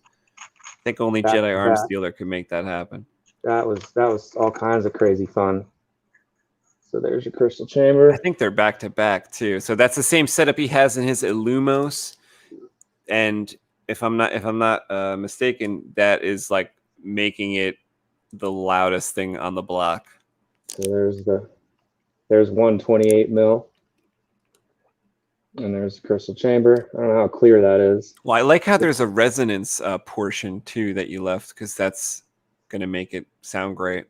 What's interesting about it is because the 228s are firing in the same, they're actually firing in the same direction towards the back. It's what they call an isobaric bass chamber. Ooh. So when the pommel's on, it's just bass, like a lot of bass. But when you take the pommel off is when the saber gets crazy loud. It's not only is the sound coming out here, it's also coming out the 3 windows that you designed, Space, in your drawing. So it's emitting out from here and then out the back as well. Ooh, nice. And so I don't know what font. What kind of holes are in the pommel? Like, I forgot how the pommel was vented. Was it like nice slits that Sabercraft put the nice slits in there? Yeah, it reminds me of like some Lamborghini Ferrari wheel. Yes, I remember now. Okay, beautiful. Yeah, these Sabercraft guys, is no joke. They know how to do it. And so everything's been high mirror polished. Your pommel cubes. This thing is crazy. You can brush your teeth in them now, Daria. There we go. I don't know what font we're on. Go. Oh, this must be Nightfall. Not a very loud smooth swing one, but the blasters, let's see how loud. Am I seeing lights like through? I am. Oh my god, that's beautiful, dude. I forgot about that. I didn't know you did that or one or the other. So, that is amazing. You talking about these guys here? Like the Knight Rider style blue in the control box. Wow. Yeah, it goes blue, blue, white, and then when you shut the saber off, it's PLI. So there, it's fully charged. You can see all 3 lights. Oh, it's PLI. That's great, dude. So when the first light goes out, then it'll just be 2 blues, and then when the second light goes out, it's 1 blue, and then when it gets really low, the last one starts to flicker really fast, which is like danger, Will Robinson. Got to recharge it. That's fantastic. Now, what's in there as far as they are? What, like 3mm LEDs? Like, what is the light? Like, what is the blue light? Well, they were soldered directly to the board. You could pick your colors when you right. So okay, so Daria picked this setup. If he's the original owner, then I'm pretty sure he clicked on what color LEDs he wanted in these slots, because I understand now. Okay, so it's blue, blue, white. My saber is yellow, white, green is mine. I like the blue, blue, white because the white would be the full power, right? Like full battery power. That makes sense. That's really nice. Yep. Yeah. So the thing I tweaked on today was, I don't know if you guys can see that. So you know how normally you can see the individual pixels on Dimitri's? Yes. Well, you put like some kind of mirrored paper there? This is TV screen. Super thin TV screen that I cut out the exact holes from Dimitri's connector. What? And so it looks like metal. And that's fantastic, dude. You don't see it. You don't. It looks like aluminum with brass pins. True. So the only time you see it is when you fire it up, and it diffuses the light. I love it. I've done stuff like that with frosted plastic before to give the illusion that it's like metal on a hilt or something. Yeah. You two, the only one talking so nice. Don't think there's anyone else capable. Elbow off. That's great. Thanks, Daria. Yeah, Jedi Arms Dealer is a wizard. So you really want to trip him out real quick for the preview. Ready? And there's your chamber. Doesn't hurt it one bit to do what I just did. There's your chamber. Saber's running. Take it, hold it up in here. Slowly push it into place, and you're up and running again. Boom. Yeah, man. That is so pretty. I love how powerful those magnets are, man. Oh, it's nuts. Oh, those magnets made it special. Can I show them that? Let's see. Here we go. So I'm going to put this on the back of my hand. Ganjalf der Grun says, hello there. All Well, right, hello so there. ready?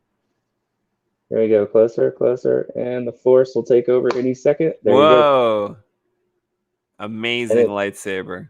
It's not coming out. I don't care how hard you swing, smack, nothing. It's never coming out of there unless you pull on it. It's I think super this strong. is like the best lightsaber in the world. Oh, wow. That's massive kudos from Space Window. Thank you. I can't wait for you to see it. Both you guys.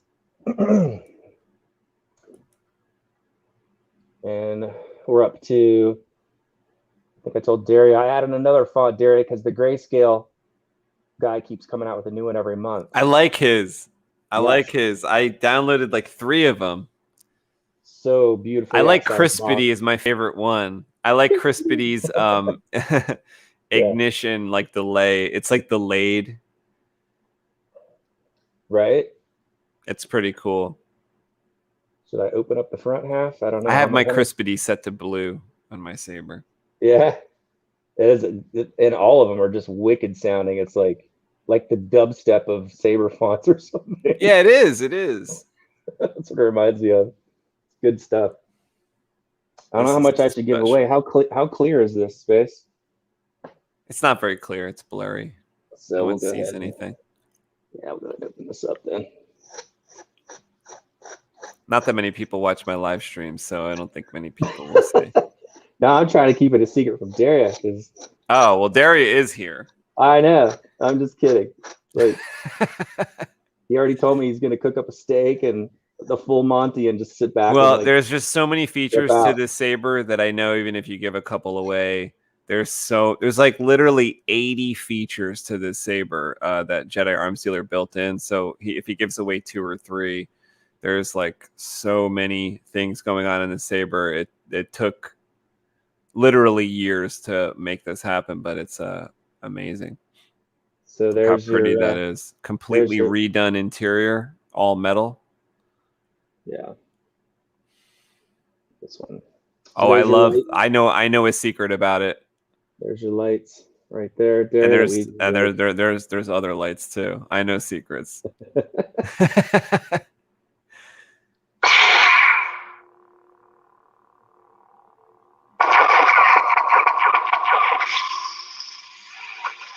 So you can see oh the lights my lord! Remember the little row yes that we all decided was going to be sweet, and it disappears.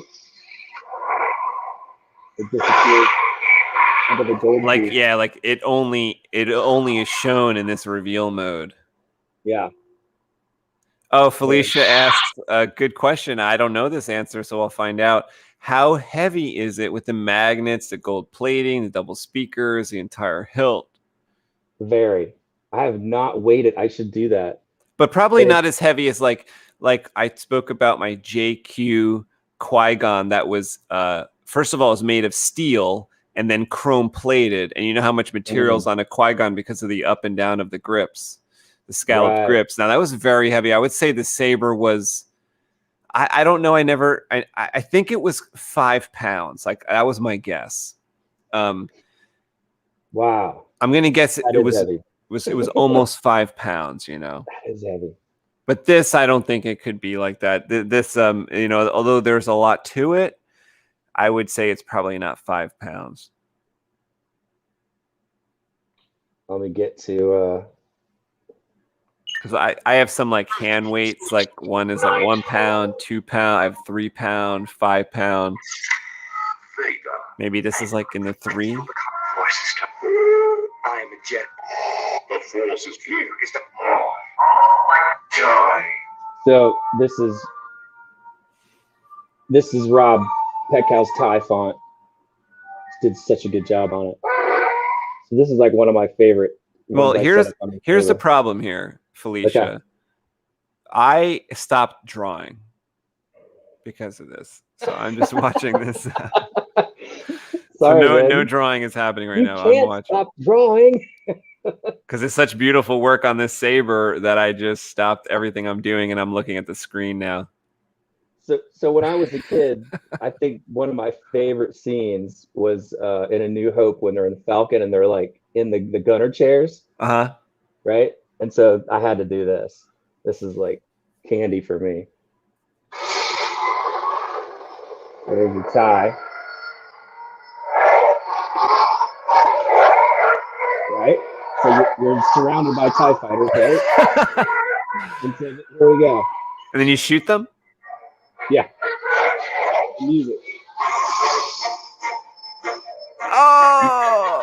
So it's like you're in the Falcon. That's how it feels.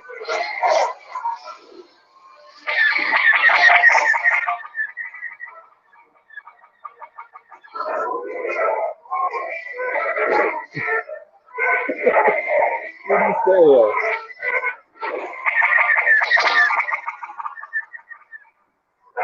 Don't get cocky, kid. Holy.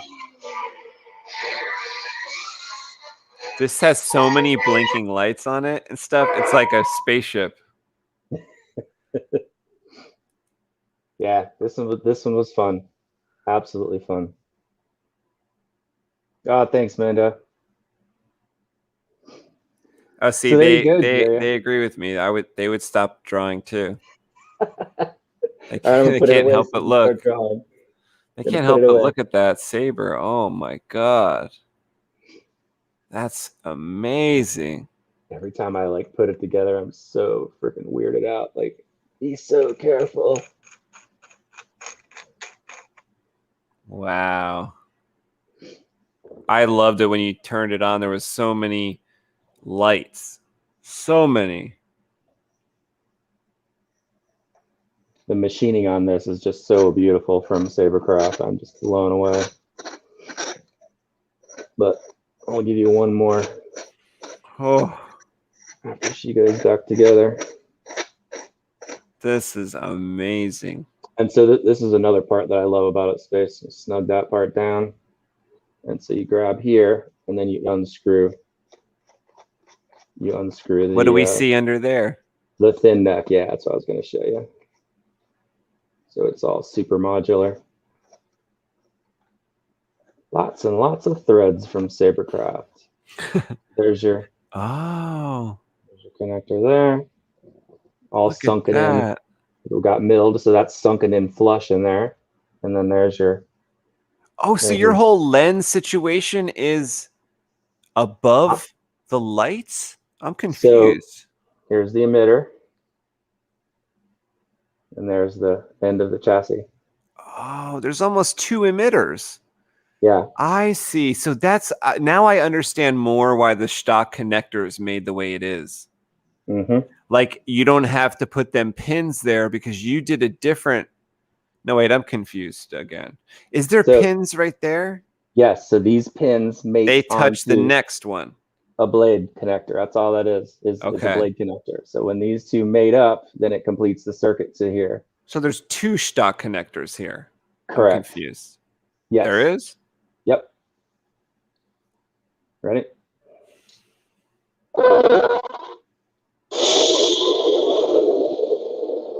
There you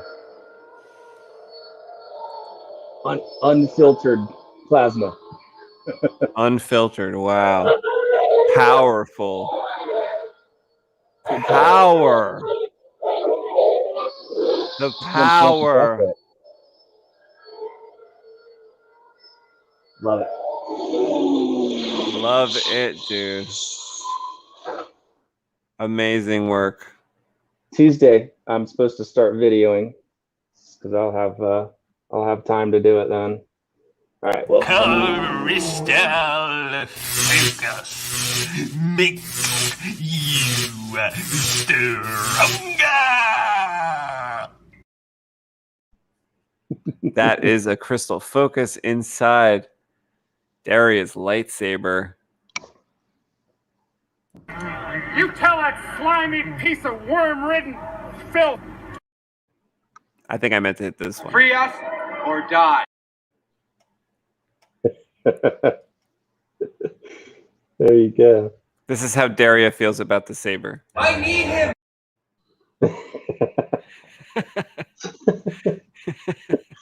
Right. This is how Game of Thrones people think about us.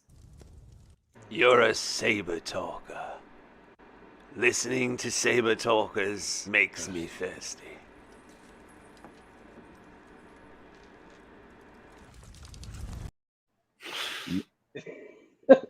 Makes me thirsty for more sabers.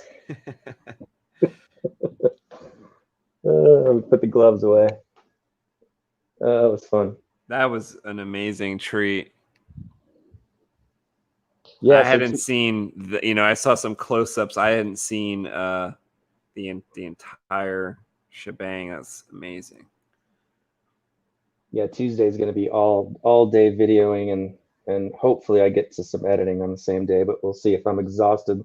This is going to be a long one. Probably the longest one on the channel. I can't wait. I can't wait for this. Cool, man. Me too. Sure, Daria can't either. This is going to be awesome.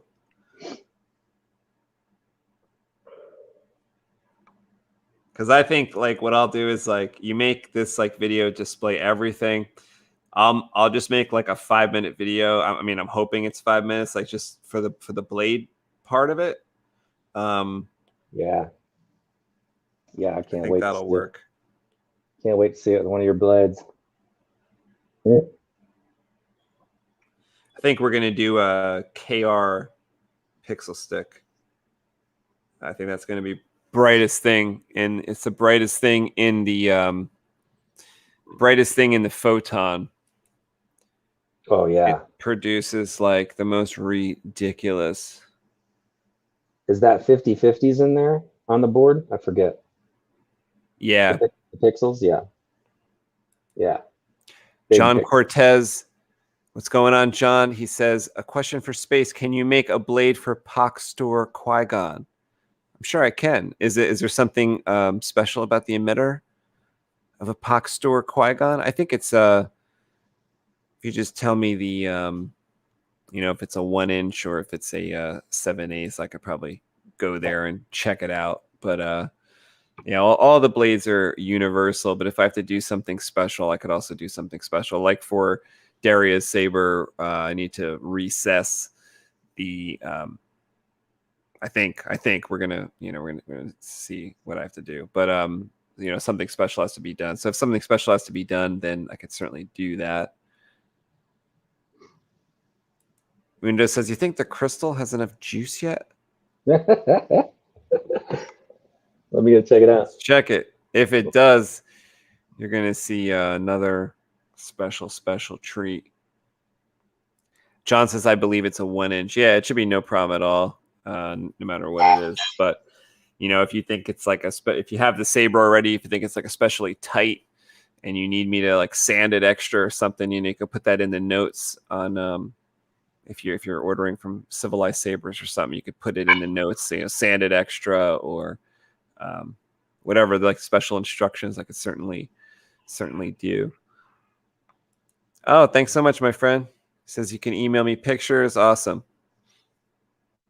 Yeah, definitely. John's got a Qui-Gon I'm working on as well. Yeah. I love Qui-Gon lightsabers. That must have been why I dreamt about Daria having a gold Qui-Gon or something. But hopefully Daria doesn't ask for a gold Qui-Gon because it's really hard to make things gold.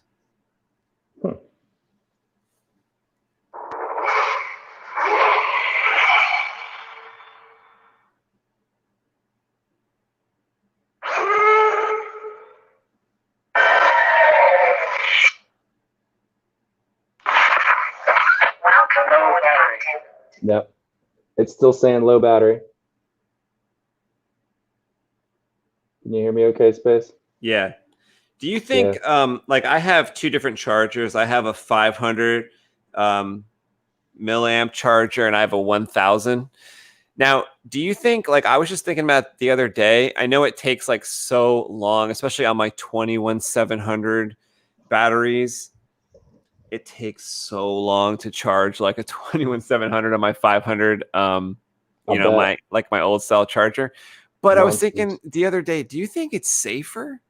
Like for the battery life, I was thinking maybe it's safer. actually to charge it, because I was thinking back to the old chargers for the RC cars, and you remember there was like two choices. It's like trickle charge or fast charge, and it's like trickle charge take like all night, but maybe you get like an extra 5 minutes the next day, like out of the battery.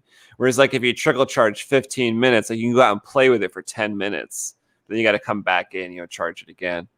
I was like, yeah, maybe it's, I mean, that's two different types of batteries. Like we're talking nickel metal hydride versus lithium. Right. And IMH. At least back when I used to play with those RC cars, that's what they were. I don't know if they're lithium now. They probably are, but I'm thinking maybe it's safer. I don't know.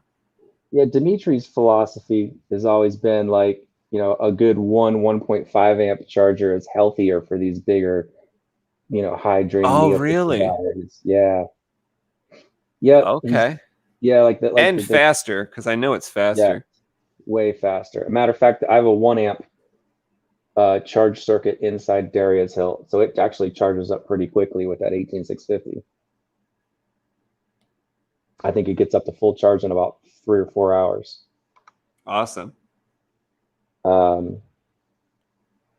I think the way it works, like with the lithiums, is if the slower you charge it, it might last a little bit longer, but it's not that noticeable with NeoPixel, but it is with in-hilt LED.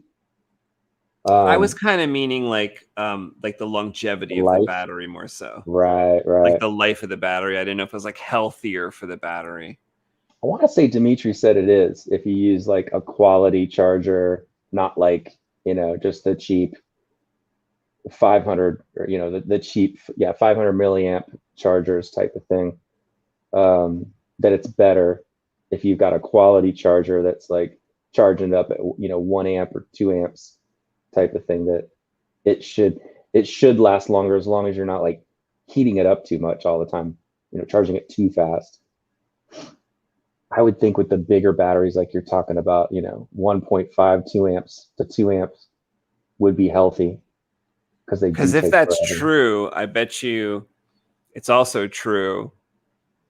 I don't like this thought, but this is probably true, that, for instance, a quad star with a pull is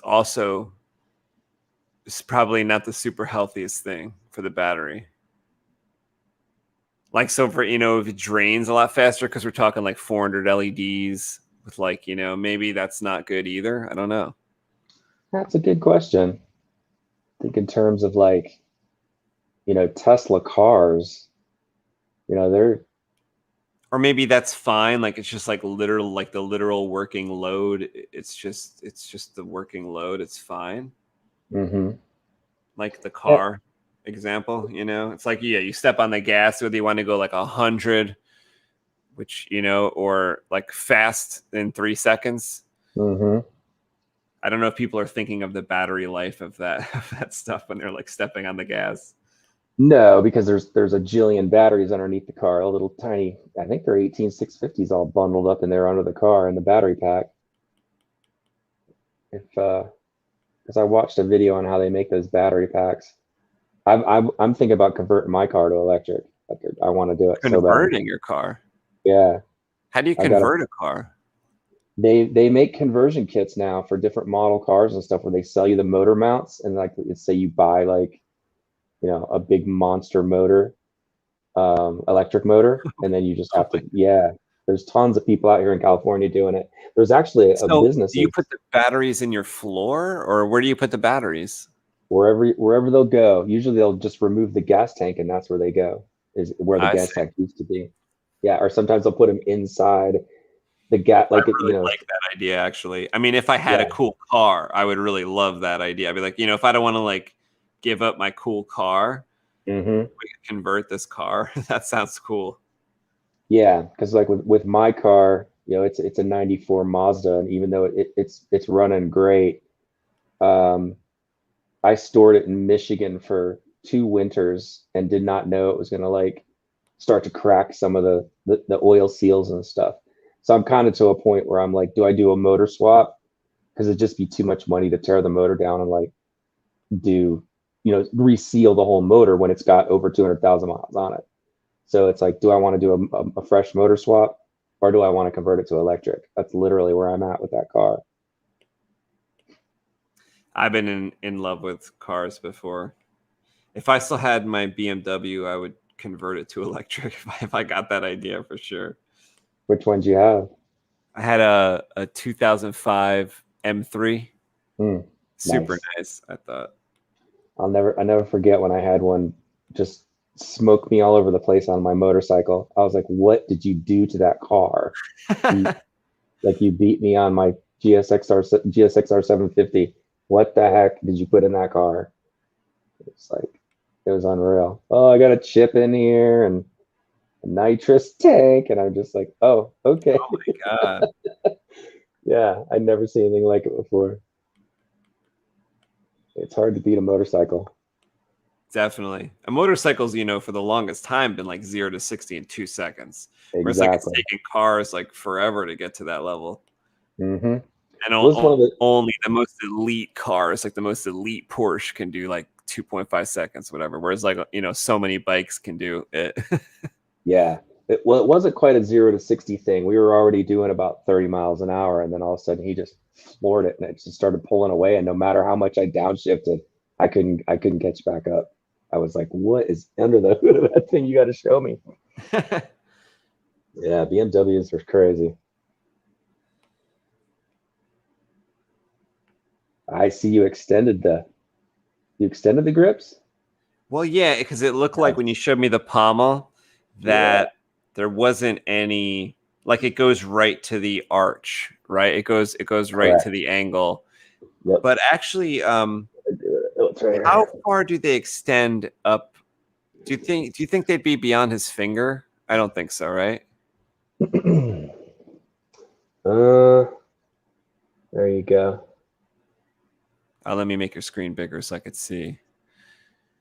Oh yeah, because they're not like up to the like halfway mark. They're like below. Right. They're like maybe like 35% up the hilt. Yeah, they're kind of like actually right around Graflex length because you figure like if the Graflex clamp went here. True, that's true. They're okay. Let me go back to my picture and see if I have it right. Yeah, so I probably wouldn't see like any more of it. Agreed.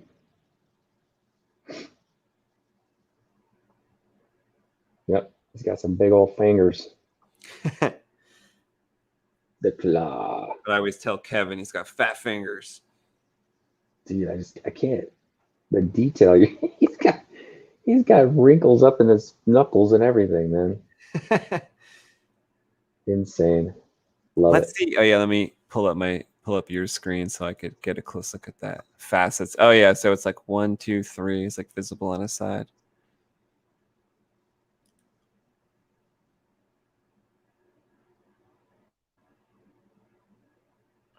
The Illumos chassis is a very weird setup inside of it because I'm actually using, this is going to sound crazy. I'm actually using, so it's got the Bluetooth. I sent you one of the Bluetooth audio transmitters. Yeah. Okay. That Bluetooth audio transmitter also has a charge circuit built into it. So it uses that same card I sent you for Bluetooth audio transmission to also charge the Saber. And I just use one of those magnetic USB connectors. And it goes through the Bluetooth audio transmitter, and that's what charges the battery. Unfortunately, it's only 500 milliamp charge rate. So that's why it's taken so long to charge. Oh, I see. It's like mine. Because when I built that Saber and I used the digital switch, it's weird. It doesn't kill power. It kills power to the board, but it's that old thing where if you have neopixels in the system, it doesn't completely separate the neopixels from the system, even with the board deactivated. So the neopixels that are the little accents in there will over time pull the battery down. Oh. But luckily, the charge circuit that's in the Bluetooth audio transmitter will only let the lithium go down to like right at the edge of where the board starts to say low battery. So it'll stop there. And then when I plug the charger in, it's only 500 milliamps, bringing it back up to startup speed. So it takes a while because it's only 500 milliamps. Well, next time we do this, be sure it's charged up, because I'll finish the detail on like what it looks like when it's lit up. Okay. Like, I know there's a bunch of lights in there bouncing around. We're close. I got it to fire up, but right away it said low battery. So. What board is in that? Oh, that's a Profi board. It's a Profi board.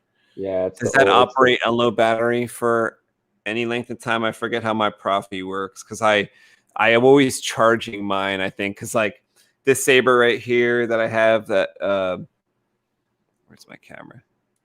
I have such a fat battery in this, like it kind of doesn't run out. Like even when I run like all these like quad stars, and this one's just a dual star, but it just lasts and lasts and lasts. And what I do is, when I'm about to make, or when I have a video coming up, I charge it. So it hasn't really died on me. You know what I mean? Because I'm constantly like, oh, I just need to make sure that that's charged up. So I'll charge it up. For whatever reason, the one that's in the Mundo says I would convert.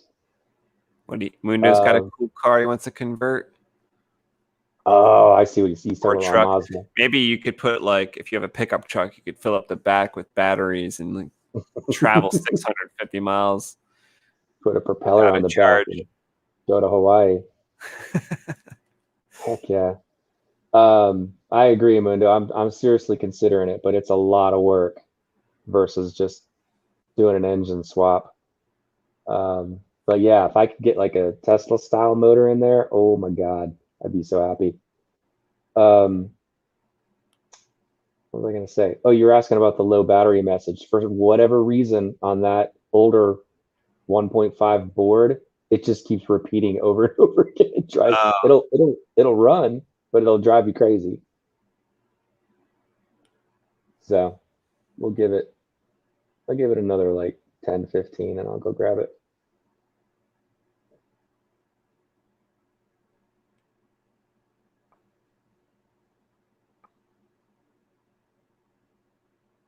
Yeah, that's the only one of my Sabers that does that. It's like the slow NeoPixel drain if you let it sit for more than a couple months.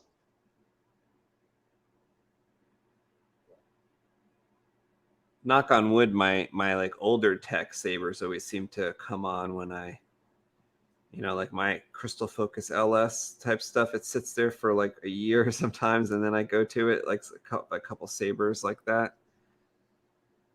Well, usually anything you have with a true recharge port shouldn't drain at all.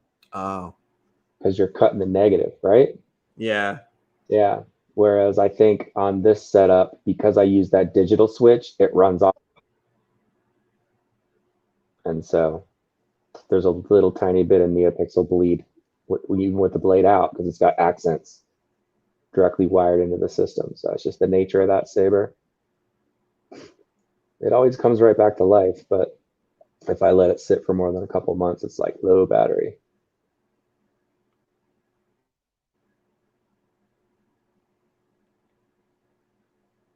Have you done an OLED screen yet on the CFX? No. I haven't either. I can't wait. I told Irv, I was like, you nailed the OLED screen compared to all the other board makers right now. Your OLED screen is king.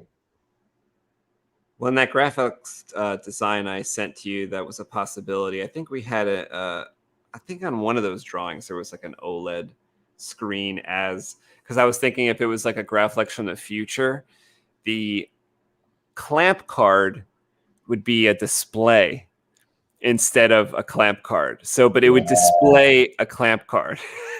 Oh, I love that idea. So yeah, it displays like a clamp card like in green or blue or something like whatever, or white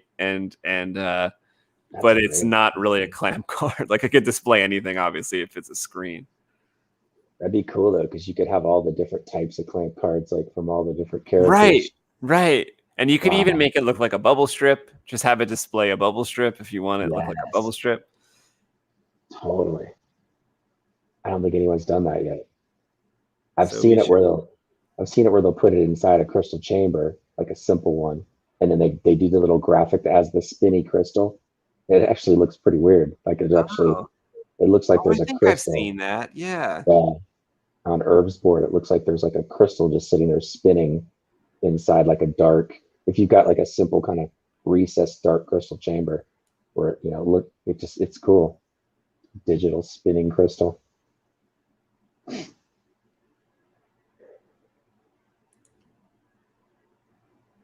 Did Daria go to sleep or is he still in here? You got more surprises for him? No. He's got to wait. Sounds like it's close though. If you make the video on Tuesday, maybe it's edited by the weekend.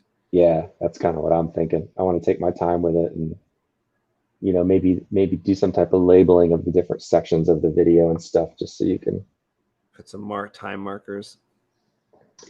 Yeah, speaking of that, I had a really strange thing happen on when I was doing a Google. I was trying to find the inside diameter of the 89 Saber Sidious hilt, the second gen one, the V2, because I have the V1 and I have Dimitri's brass metal chassis in there.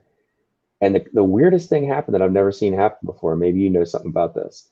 I went to go do the search and it said, watch this video and here's 10 key points of the video. And it was my video. Wait, what? Yeah, for an 89 Saber Sidious. It was my install and it had my video broken to your channel, or they were hosting the video? That I don't know. It was like just in Google search and it popped up and it showed a timeline of my video. And in the beginning, it said like chassis removal. I'm like, how does the system know this? And they were timestamped and you could go directly to them. Well, as long as it was hosted by your channel, I wouldn't have a problem with it. But if it was like shown on another channel. No, it was YouTube. But I'd never seen where like it took my video and broke it down into like, oh, you can fast forward to this part and see this happen. It was weird. Yeah. You've never seen that, huh? I mean, I know how to do the like the time stamping and stuff, but I never seen what you're describing where someone else did it to my video. Is that what it is? Is someone else did it, or is it? Well, that's what it sounds like when you say it. Wow. It sounds like somebody like kind of made an impression your video with timestamps. Huh. That is weird. So like someone that works at YouTube was like, we're going to break this thing down? No, it sounds like, I thought you were kind of saying that like 89 Sabers was directing their customers to your video. That's not what you were saying?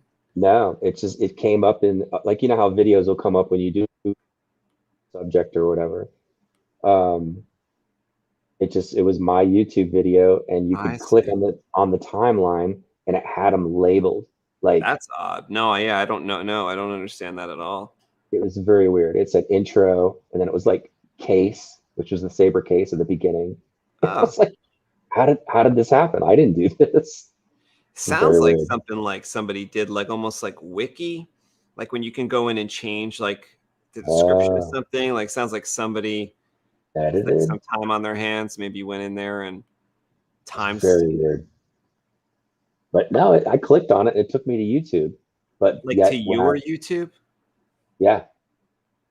That's I just couldn't wrap my head around it. I was like, has the YouTube algorithm gotten that accurate to where they're like, are they taking keywords from the audio and like time stamping that automatically? That's what I wonder. Because you can turn on closed captioning on your videos and there's your voice and typed up on the screen as you're speaking. So take it to the next level. An AI computer can break all that down and go, oh, well, through this video, they're talking about this subject. Through this part of the video, they're talking about this subject. I don't know. It's really weird. That's really weird. Mm-hmm. I don't like that. I don't like that. Here come the machines. The machines are taking over.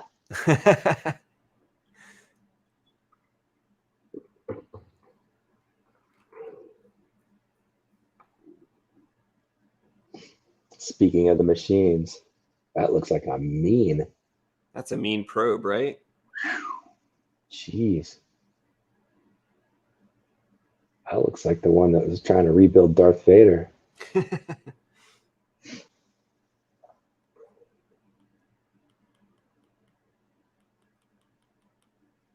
Nice.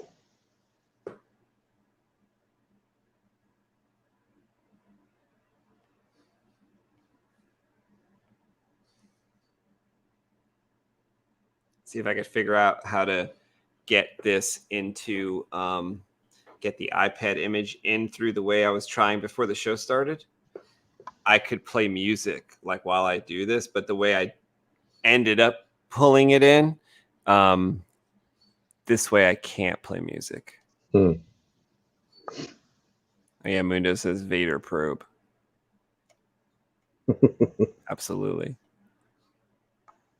Coming to get you. With a little RoboCop flare on the helmet. I like it. That's dope. He's got some arms. We'll go in there later and put some like highlights when I go in and put like highlights on things. That's amazing. That's like the Swiss Army knife of probe droids.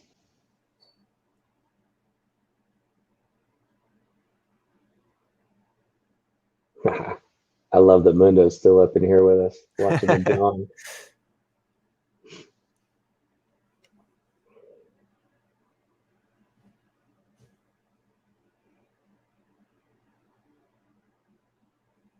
I'll probably focus on these guys next time. Maybe if I could like, I have a different lighting scheme for the cave entrances. So like this cave entrance is like, they're going to be running in here with like a bunch of troops. That's the bulk of the troops. And then this is kind of like the backdoor troops. So I have different ideas on how I'm going to like light that up.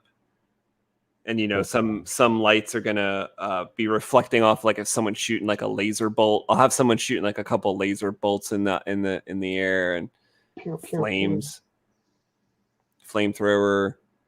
This guy will have his lightsaber be like, I left room for that, so hopefully it doesn't like, it's not in the way of people. Yeah. I don't think it's in the way of anybody, but it'll be reflecting off of everything too. So I want to maybe do that next time too. We have to come up with a Jedi name for him so it can be his last, like in quotes, I want the like his last stand.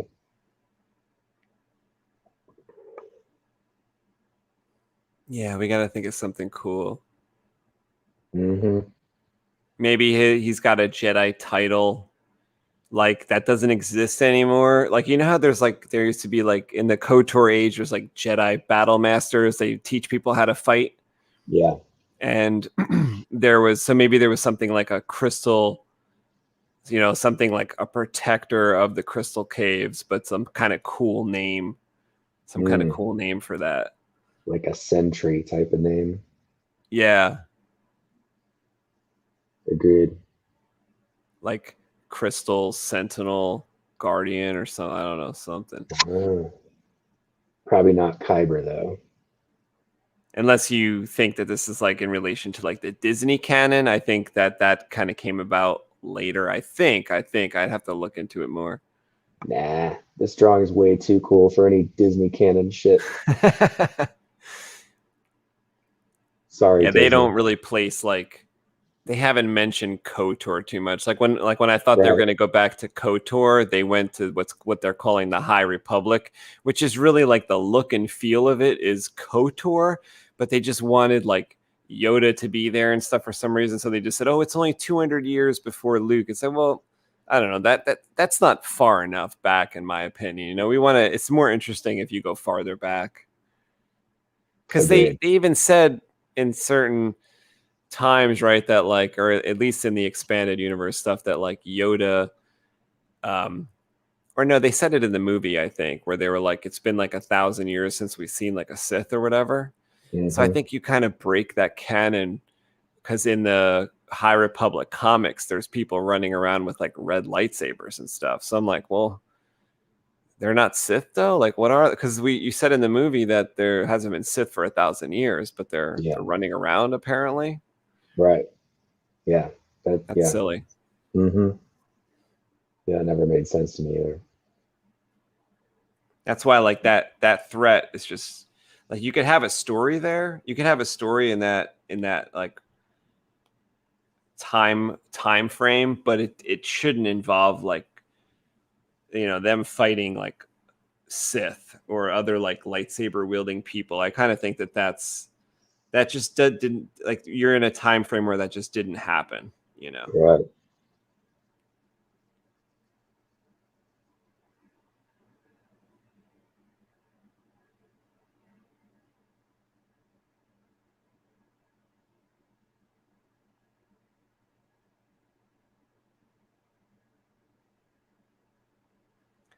All right, well, I think we're going to call it quits.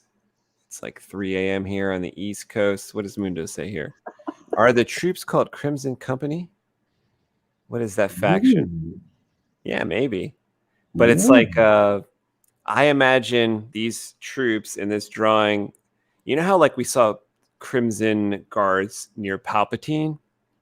This was like, I imagine, you know, like 1,000 years ago or 4,000 years ago, maybe they had a lot like, yeah, like Mundo says, like a company of Crimson, like elite type of trooper. So that's what I imagine they sent in here, is like the best of the best to try to take down this Jedi. Yeah.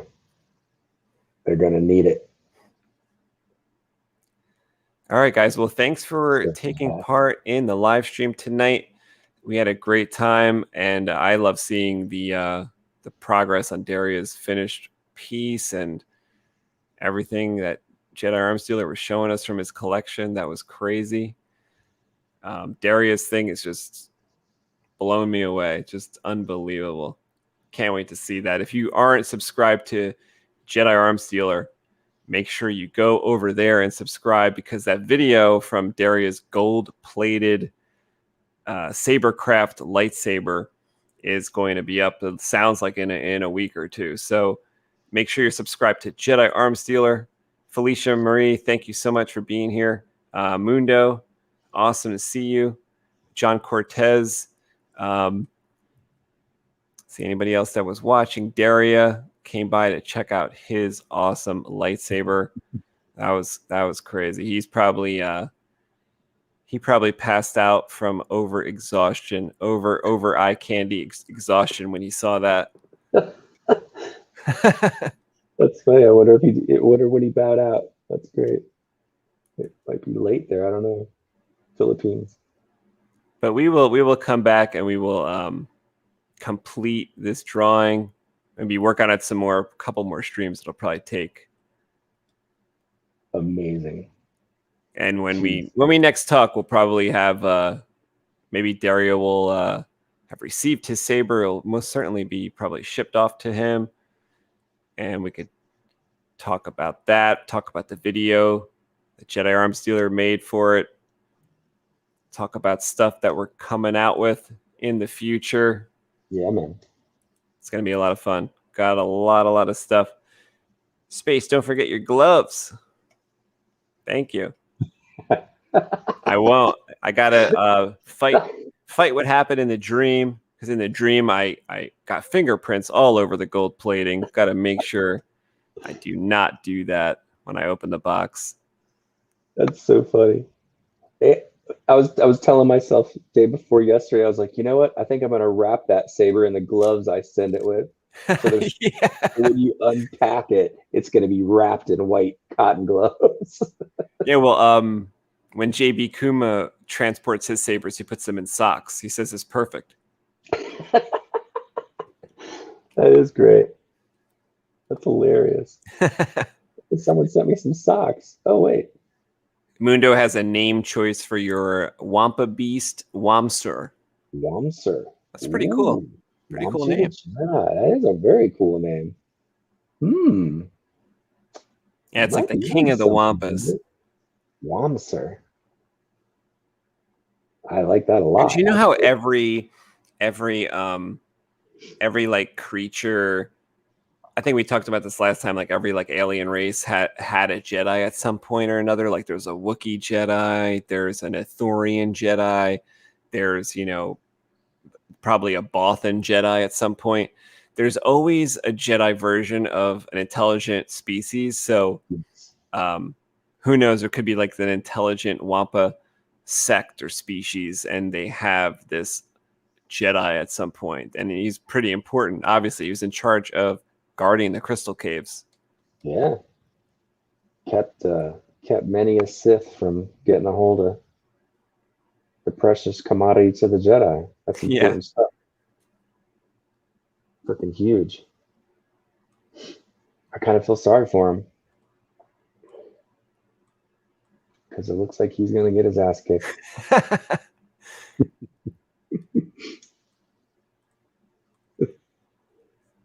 If you want to see more art that I do, you could check out my other channel where I do comic book art. It's called Comic Book Creation Live. Mundo is very familiar with that. Mundo is the star of Mundo Mondays. We do a show on Mundo Monday and on Wednesday every single week. So you could check out Comic Book Creation Live. Me and my friend Kevin are drawing our latest comic book. It's coming out in June, and we're hard at work finishing that. Jedi Arms Dealer, do you have anything else to say tonight? I was just going to say you guys are mad talented on the drawing front. I think it's just so great that you guys can like conceptualize entire whatever you guys are working on. Sabers, scenes, sci-fi. Like I don't have that. I don't have that in my brain. I work like a millimeter at a time type of focus, whereas you guys have like this big, this big vision of things. I think that's really cool. Well done, man. Thank you. Thank you so much. Yeah, absolutely. All right. Well, we will get out of here and we'll see you guys in the next stream. Jedi Arms Dealer, thank you so much for being here. Thank you for having me. I love it every time. Anytime. We'll be back soon. Talk at Sabers. Jedi Arms Dealer is always up for Talk at Sabers. Whenever I text him and ask him, he says, yeah, I'll do it. When are we doing it? At the drop of a hat. So we got to set another one up soon, and we will be back. And maybe it won't be the middle of the night. Maybe it'll be the morning. Who knows when it'll be? But I think we can all finally die a winner. Have a great night, guys. Yeah. May the Force be with everyone. Force will be with you.